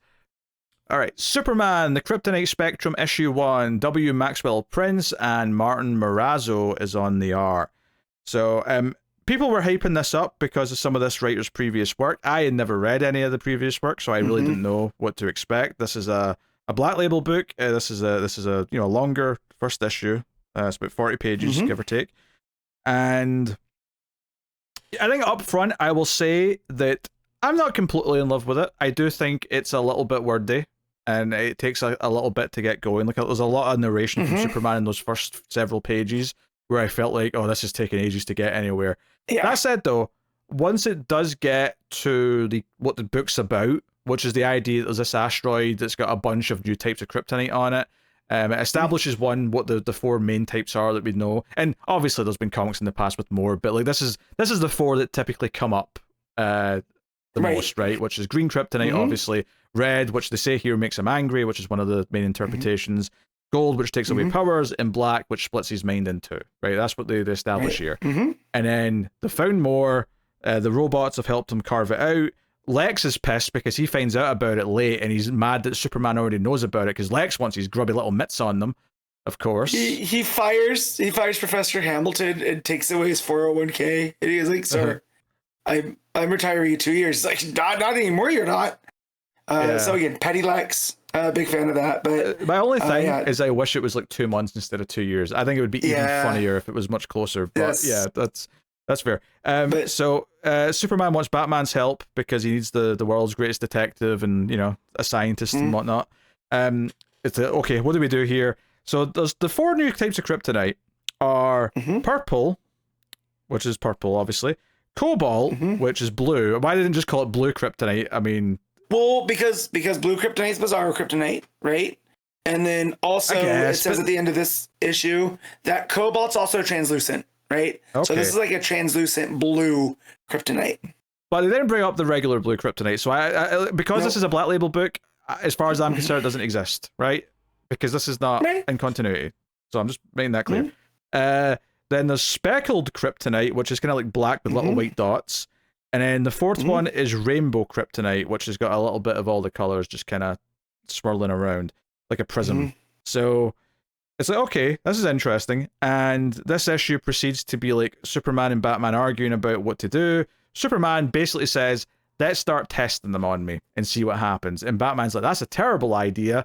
Something really, really bad could happen. Why would we do that? Especially since like the gold stuff is like takes away his powers forever. Like, what if one of these is we like, don't know. Yeah, we don't know what any of these do. What if one of them's like, hey, forever you're going to shit blood, and that's it. There's no reversing it because you've touched, purple kryptonite. Like, Well, they even bring up like, what if it turns him into like Doomsday? Right? Yeah. There's no way to stop him. Who knows? Like, but in the name of science, they end up doing it. Which I will say. I think the strength here in this issue is kind of the writing and the banter, especially. So we get a lot of the banter with Lex and Hamilton, but then Clark and Bruce and all of that type of stuff. It really sings, and there's a lot of witty, like every page here, there's something that I can be like, oh yeah, that was funny, or that was a good point. Yeah. So I really say that is the strength of this. No, I agree. And all that. I think the characters are what make this work. I think the art's nice and clean as well. Like I ended up enjoying it, but I definitely felt the length. Like it definitely felt like a long book because it was so wordy relative to its page count. Yeah, I had to read this in like 3 parts because I'd get to a part and then my brain would start to wander. And I'm like, all right, I need to give this my full attention because it's the first new Black Label.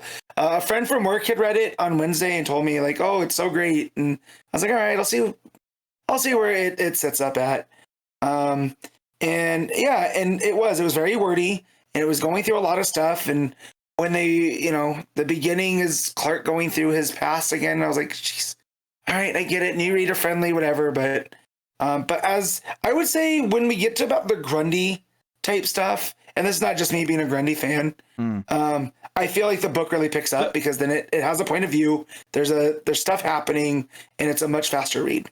Yeah, there was definitely some narration at the start that bugged me though. Like it felt like some of the phrases were intentionally kind of like, we want Clark to sound like he's, I guess hipstery. But there was a sentence in the first panel. It'd be too much to scroll back to now, but like it really bugged me because it was the phrasing was just kind of like pretentious or something. So anyway, the rest of the issue, of course, is about testing this. They strap him down, they expose him to a small bit of purple kryptonite, and it's like, okay, what does this do?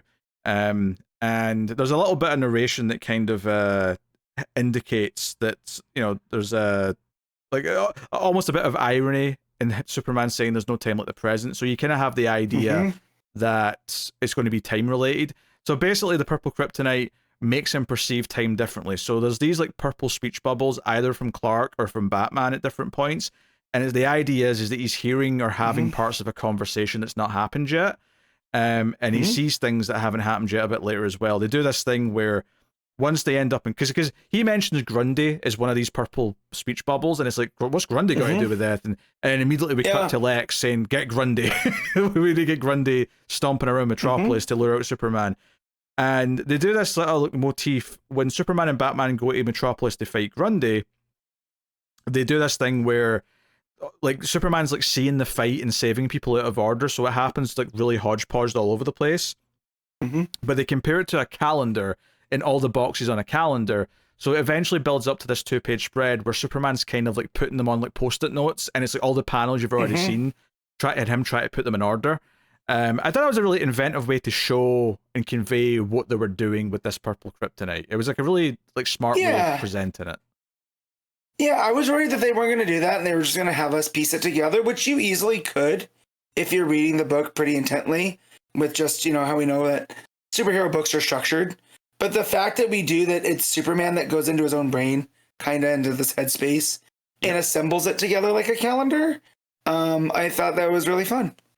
Yeah, and then the other thing, of course, they tease here is that Superman starts seeing a date that he has with Lois later, where it sounds like they're kind of breaking up because she's like, I want kids and I'm in my 40s and time's running out. So obviously this is very out of continuity. This is a very different relationship to what we're used to with the present continuity of DC. But it's like, okay, so there's some relationship troubles, which Superman seems to be taking any stride, or at least he's pretending that it's not real or something. I was almost expecting him to be a bit worried later on. Although they pull a bit of a switcheroo at the end where he's like, oh, I need to go and get ready for my date with Lois. And then Batman says that was last night. And I'm like, oh God, how confused is his brain because he's not had that. He's not experienced that date yet, other than a couple of quick flashes. Right. So, yeah. And that's what Batman even tells him, that it's this type of thing they'll have to watch out for, and he can kind of help him because he deals with Scarecrow doing this kind of stuff to him. He compares it to Scarecrow gas, which is a fair comparison, I think. You know, it's interesting because basically it's because of the ultimate effect, really. I mean, obviously it's specifically this time thing, but he's like, the ultimate effect is that you're pretty disorientated and don't really know what's real or not yet.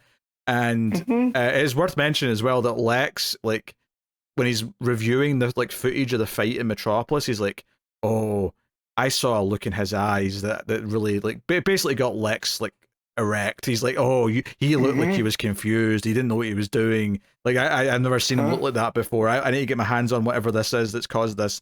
So I'm like, okay. I assume that, you know, one per issue we're going to like get the reveals of like what each of these things, because obviously we only get the purple one in this.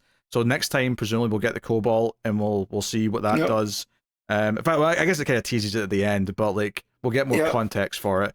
I mean, it looks like in the last page that it makes him go super size. It looks like he's like you know, like 25 foot tall compared to roughly what size Batman is. Kaiju Superman.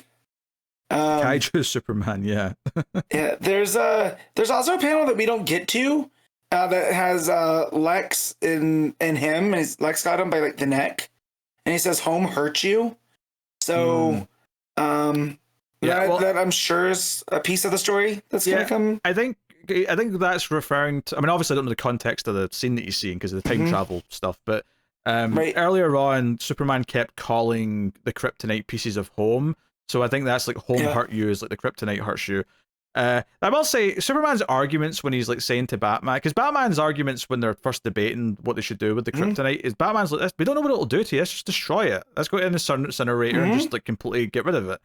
And Superman's like, no, but that's my home. And I'm like, really, Clark? You feel like a connection, like just because it happens to be material that was part of Krypton once? Like literally all this stuff does is either hurt you, make you act weird, or you know, whatever. Like, there's an easy way around that. It's like, well, we got to know what it does in case people get their hands on it, because we don't know if there's more of this somewhere out in space. That's a fair argument. Yeah, it's like, hey, in case someone like, you know, sneakily like puts this near you, we have to know what's like done this to you so we can maybe know how to deal with it. Like, I get that argument, and that would be fine.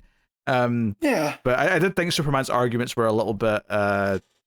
I don't know. They felt a little bit less than smart, I guess, as well. No, for sure too, because he has the Superman robots, right? Which they have a cool design where they're just big walking Superman shields with arms and legs. You know, like little, not quite tentacles, but tentacle-esque.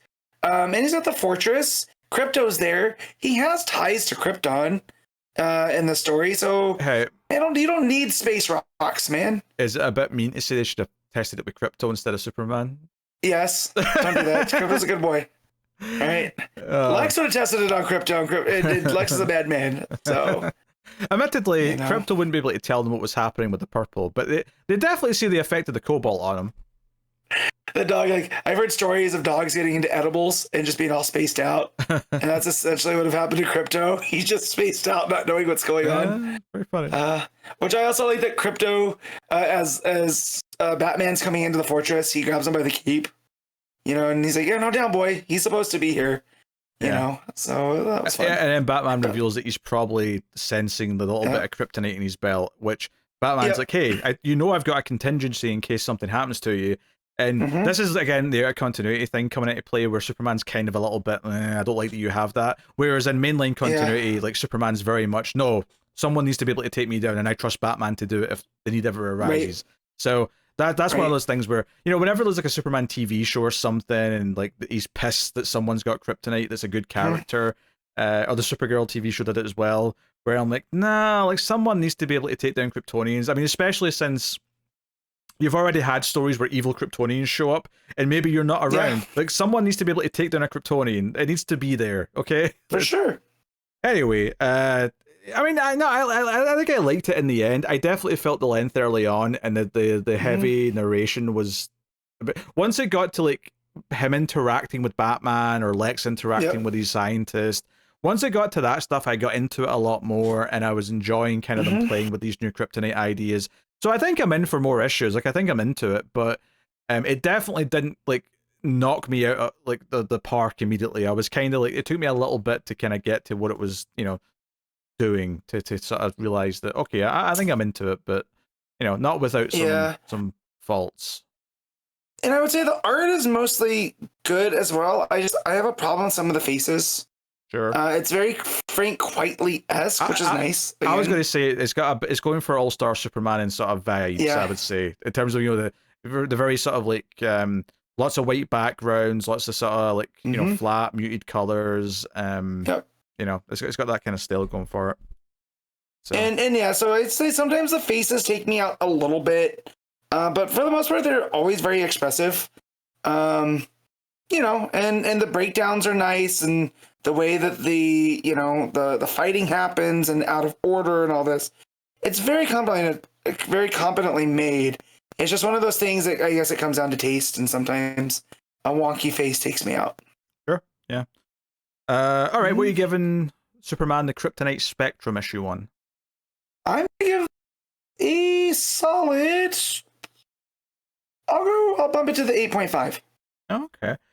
I think I'm on 7.5. Like I don't think it quite hit great for me, but I do like a lot of what it's doing, and I think I'm I think I'll probably quite appreciate this once it's done, and it's like a like a hardcover you can hard to someone and say, hey, this is an interesting Superman story. I'm curious to see where they're going with the Lois stuff though, just because like okay, why are you introducing this idea that she wants to break up because she wants kids? It just feels like it's a very specific choice, so I'm wondering what the point of it is once we get further in the story. But maybe it'll end with him wanting to have a kid with her because he wants to continue his legacy in other ways that aren't just radioactive bits of rock that hurt him. But anyway, there you go. That's Superman the Kryptonite Spectrum. So every month on patreon.com, you can make me read a book of your choosing at one of the higher tiers. And for this particular book, the person also reached out to Matt and paid him separately so that he could also read my Patreon book. So we're both going to discuss Green Arrow issue 18, which is the start of the current run of Green Arrow, which is still ongoing right now. So this was the book that started off as a Williamson book for the first 6 to 12 issues. And then this is 18 was the start of a new run with a new team. Chris Condon, and I had to try really hard there to say Condon and not say Condom because it's so close. And I can only imagine the grief he got in school for having a name that was so close to Condom. But just one letter off. Yeah. Anyway, so I didn't know what to expect from this. It was being hyped up, but I mean, I'll say I like the art a lot. I mean, I'll say that right off. It's Monjo's. Yeah, I think one of the things that it does right away is that this book clearly knows, the writer knows when to shut up and just let the art tell part of the story. Because the first few pages, it's these kids on a playground. It says then, so it's sometime in the past, and this kid finds this sort of little pool of like black oil substance on like the edge of the playground, and he kind of like pokes it with a stick. And he doesn't do anything with it, but at the end of it, you just sort of see like the panels go under the ground, and you just see these barrels of toxic waste or oil or whatever it is, just kind of like fermenting under there. So yeah, I mean, art is gorgeous. We skip to present day, and we kind of introduced to like the story. And again, it tells like you see like there's a couple of bubbles of like a news story on the TV as this thief is robbing a store, and it's when he gets outside, it's all very silent. He's just sort of like taking off his balaclava, and sure enough, out of nowhere, there's an arrow comes in, and he kind of like makes the guy like drop everything, and it takes him to the police station. And again, it just knows when to shut up. There's this entire page where Green Arrow's looking down as this guy's been arrested from up above on a rooftop, and he takes out his grapple arrow and he fires it off, and it's I think he has like one line where he says "poor kid," and other than that, it's just a silent page of like him watching from above, and then there's a glorious 2-page spread of him like grappling through the sky, and that gorgeous Montos art that's very moody, lots of deep shadows. Yeah, I mean, this is like we're honestly like we're at the point here where we're almost halfway through the book, literally, and there's been like maybe 4 speech bubbles, and it's all been gorgeous. So hard not to like it so far, frankly. Sure, he does talk. Condon has a good voice for the character. But like when he fires the arrow and it goes through the guy's ski mask, and he goes, "Oh God," and Ollie's like, "Nah, wrong guy, but I can still perform a few miracles." Right? So he's got this wittiness to him, but then it's not overdone. So, like you said, he knows when to shut up and let the art do the work. Yeah.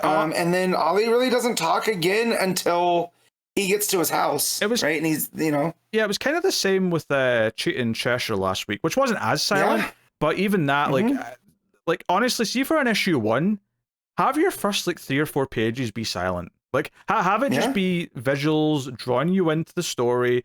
Like, I really like when an issue 1, and this is technically an issue 18, but you know what I mean, it's the first issue of the run. Of the arc.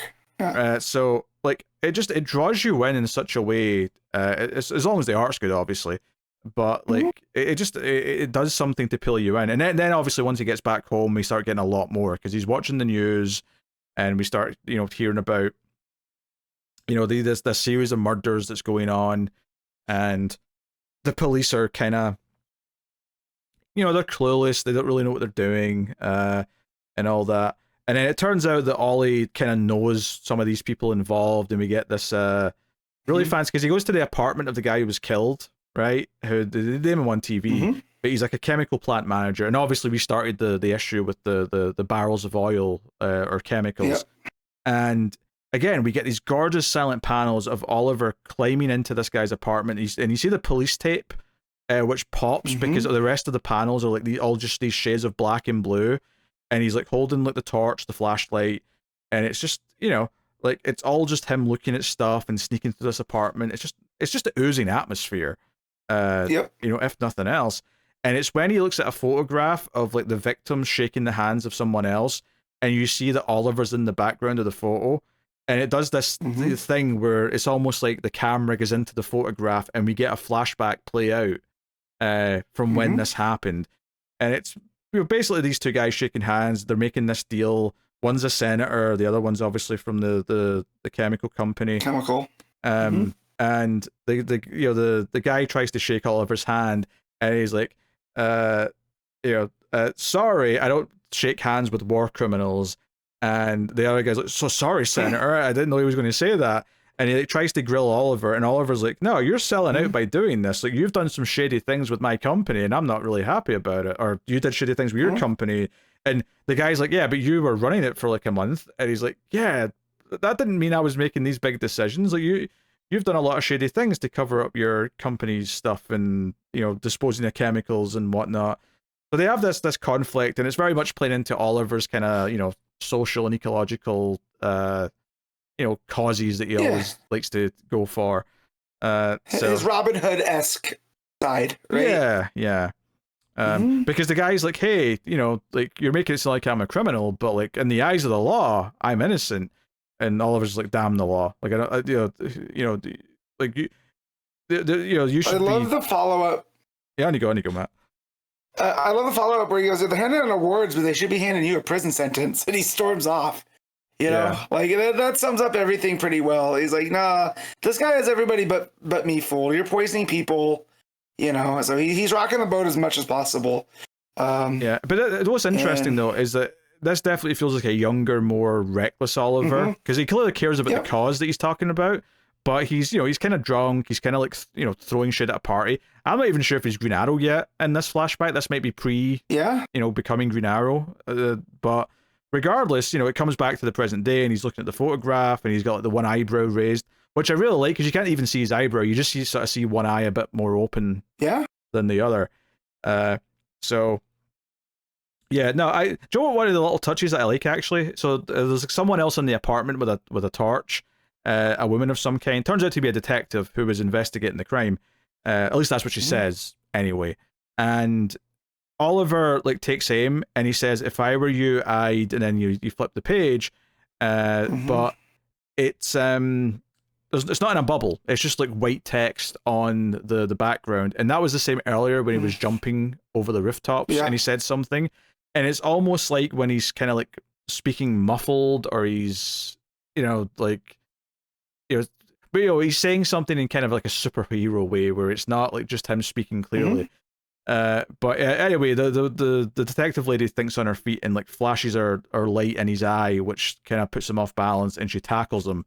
So and he ends up sort of flipping her over like behind him, and she pulls out her gun. So they have a bit of a standoff. And he's like, "What are you doing here?" He's like, "Wait, what are you doing here? I'm a detective." And she's like, "What, did you forget something? Like, you've already searched this place." And she says she was hoping to find something that they missed. And, so it's a bit uneasy. It's like, okay, fine, you're a detective seemingly, but like, why are you coming back to the crime scene at 2 a.m? Is it just what you're saying? Is there something more to it that you're not telling Oliver, and by extension, us, the audience? I would question that. But, yeah. Apparently, though, there was another victim, and it's the other guy in the photograph. That's how the issue ends. Is that the senator? Yeah, the senator's dead, and it just so the book makes it abundantly clear who it is, because it goes back to a panel of the photograph, and it's the other person in the photograph now. So clearly, someone is murdering everyone connected with these chemical like spillages or disposal that's unjust. So. Yeah, I mean, honestly, I almost want to be a dick and be like, because someone's been asking us to read this for ages and we didn't, but it's actually really good. Well, we came out of the Williamson in the whimy BS, and I was just like, I need a break from Green Arrow. But thinking back, I think when it comes to Green Arrow, I've read it more than I haven't, and I've enjoyed most of what I've read. It really wasn't until Williamson took it over where it really took a turn, I mean, there's definitely been mediocre Green Arrow in the past, like here or there, but I just, this was a case of like, it went on to a new team and we just didn't really notice, and then, time had passed, and it's, it's like, I don't know how many issues it's at now, but it's like 10 issues later now or something like that. But, someone cared enough that they wanted to make sure we read this and talk about it, and I'm glad they're doing it, because this was a really good issue. The art is gorgeous, the vibes are immaculate, there's so much atmosphere as he's like jumping on rooftops or taking out criminals in alleyways, or all this crime scene stuff at the end where it's just like, quiet and moody the entire time. It's gorgeous. It's gorgeous stuff. And I'd have to look if this is the same colorist as War Journal, where Montos was doing before, because it's still doing the stuff with the purples and the greens. And I don't know if Montos' style just lends itself because of the shadows to have these vibrant, or if that's, just part of the art in and of itself. Is that possibly just a knock-on effect that the main characters in both have green as a color and purple just goes well against green? Right. I don't know, because there's a lot of green and purple throughout, and I'm like, does Montos color his own stuff? And he doesn't. It's Adriano Lucas. So I hope Montos is the is not just here for like the first 4 issues. I hope he's sticking around. So I think so, because and it's not just us that weren't reading this, because I see this come up all the time on like lists of the best DC books you're not reading, or how come more people aren't reading Green Arrow. It's so good right now, and it turns out that people are right. It's so through one issue at least, it hooked me almost immediately with a kid. Like, I'm a sucker for like an environmental kind of thing. That's an easy way to hook me. And knowing, the Robin Hood-esque vibe that Ollie can get, it's all there. So, and just the wittiness too from Condon continues with Ollie here, where he asks the detective, he's like, so you throw your flashlight at the first sign of danger? Yeah, you're some kind of cop, so, the strong voices for here. And yeah, hopefully they don't try to pin it on Ollie. That's where I hope it doesn't go. Because we've gone back to the picture twice now. Yeah, I can see them maybe going down that route, just because he was there and had this confrontation with them. Although it seems to have been years ago, just based on the vibes of it. No, I mean, I think this did a good job of like teasing what its story was, giving Oliver this great moody introduction, and then kind of making it something connected to him, but in like the sort of causes that he would go for, but also giving us this interesting mystery. If I was to make a guess who the killer is right now, it's the father of the kid at the start, because that kid maybe died because he'd gotten too close to the chemicals. That would be my guess, but with the telltale of that being that it says then. Yes. Right. So yeah, that's the background. That's sometime in the past. So No, very good. Obviously, yeah, I mean, I assume he's going to, the patron here is going to make us read this again next month, issue 19, and I hope he does, because this was very, very good. Yes. I'm trusting you, bud. I know you're listening to this. I'm trusting you. Yeah. Don't throw me a curveball. It'd be so funny though. He's like, okay, I give you that, but now, Matt, you're going to read this terrible please don't comic by Lobdell or someone. Don't say that. No. So no, it's nice that someone is prodding us to go back and check this out, because this was a very good first issue. I almost like, and it's such a smooth read as well, because like big chunks of it are so quiet and there's no constant, like, it was the polar opposite to the Kryptonite Spectrum, which I did like, but that was like so narration and dialogue heavy. This by comparison was like, no, we're going to let the mood be a big part of what the book is, and I really appreciate that. Montos is a phenomenal artist, and delighted to see some more of it. All right, what are you rating Green Arrow 18, Matt? It's an 8.5. 8.5, you say? Yeah, I mean, I might even give it a 9. This was really good. This is really, really good. Nice. I'm always worried when people recommend things, because like people will recommend stuff that I know I'm not going to like, or in some cases I won't know, but like I'll end up not liking it. Like there was someone on a stream the other week who just kind of stumbled onto the stream, and we were talking about movies, and they started recommending a movie, which I'm like, I've not heard of that. And I very quickly, because of the type of name, I don't remember what it was, but I was like, that sounds like it's probably an anime movie. And I look it up, and it was an anime movie. And it's trying to be kind of like nice about it, but like knowing, no, I will hate this. Like you're telling me it's your favorite movie, but I will hate this. It's always kind of weird to deal with, but no. In this case, the person knew my taste very well. So yes, thank you to Chris. Anyway, that'll bring us to the part of the show where we pick our favorite stuff of the week, favorite panel / moment, favorite cover, favorite art, and of course, top 5 books. So Matt, what is your panel / moment of the week? Oh man, Defeated Batman and Dark Patterns is pretty good, because that really hit an emotional weight. There's some good stuff at Supergirl. The guy becoming the big slime monster, kind of funny. But I'm gonna go for, in Action Comics, that scene where Clark decides not to hit the bully, right? And it looked like it's going in kind of slow motion, and the beats between beats. I thought that was really strong, so that's mine. Sure. I think. Yeah, I mean, I liked a couple of moments in Green Lantern Corps for sure. But I think I got to go with what you kind of brought up already about Dark Patterns, which is the defeated Batman. Like him saying that, specifically those couple of panels where he's like, "Oh, it took me 2 more minutes to like get out of these restraints, but that was not enough time for either of them," and just kind of admitting that they're both dead and that he had to witness that. I thought it was quite dark, and like in a good way, where it was like, obviously Batman's entire story starts with the witnessing of a murder of people close to him, but seeing it happen to him when he is used to being able to stop it and just can't is especially kind of like cruel to him, I think. Yeah. So I gotta go with that. For cover this week, there's a few good ones worth mentioning, but I think the ones that I'll shout out, there's an action variant by Skylar Patridge where it's Superboy and Crypto looking at the sunset, which is quite nice. There's a great Fernández variant for Batman and Robin, which is like the claw coming down to the city. Really nice visual there. Yeah, there's a couple of nice Supergirl covers.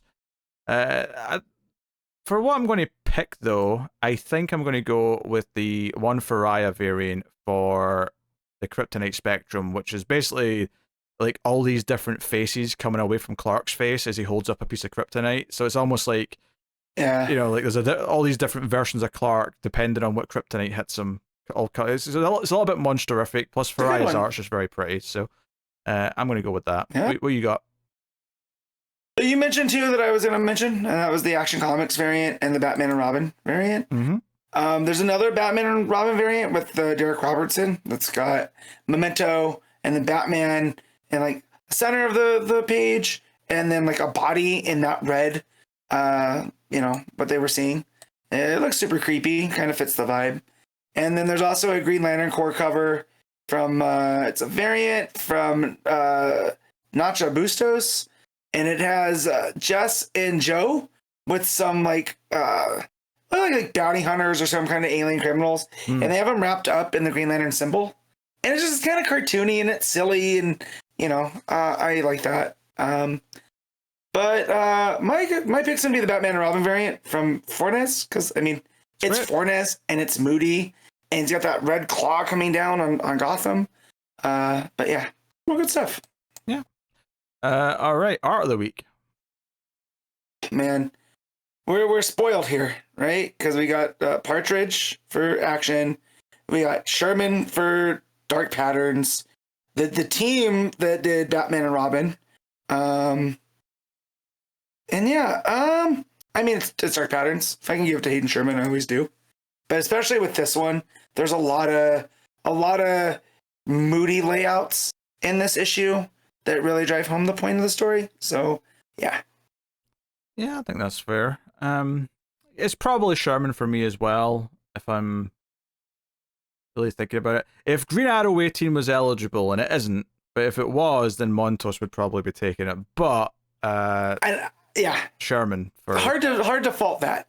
Dark Wars. Yeah. All right. Top 5 books, Matt. All right. Number 1 is going to be Dark Patterns. 2 is going to be Action Comics. 3 is going to be Batman and Robin.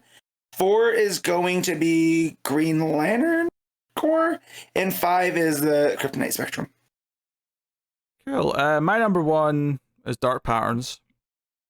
My number 2 is Green Lantern Corps. Number 3, Action Comics. Number 4, Kryptonite Spectrum. Number 5. Oh, sorry, number 4, Batman and Robin. Number 5, Kryptonite Spectrum. That's my order. All right, cool. So I will tell you what's coming next week from DC Comics. So it's a big week next week, I believe. We have Absolute Batman issue 11, Absolute Flash issue 6, Nightwing 129, Detective Comics 1100, which is an oversized issue. So be wary of that.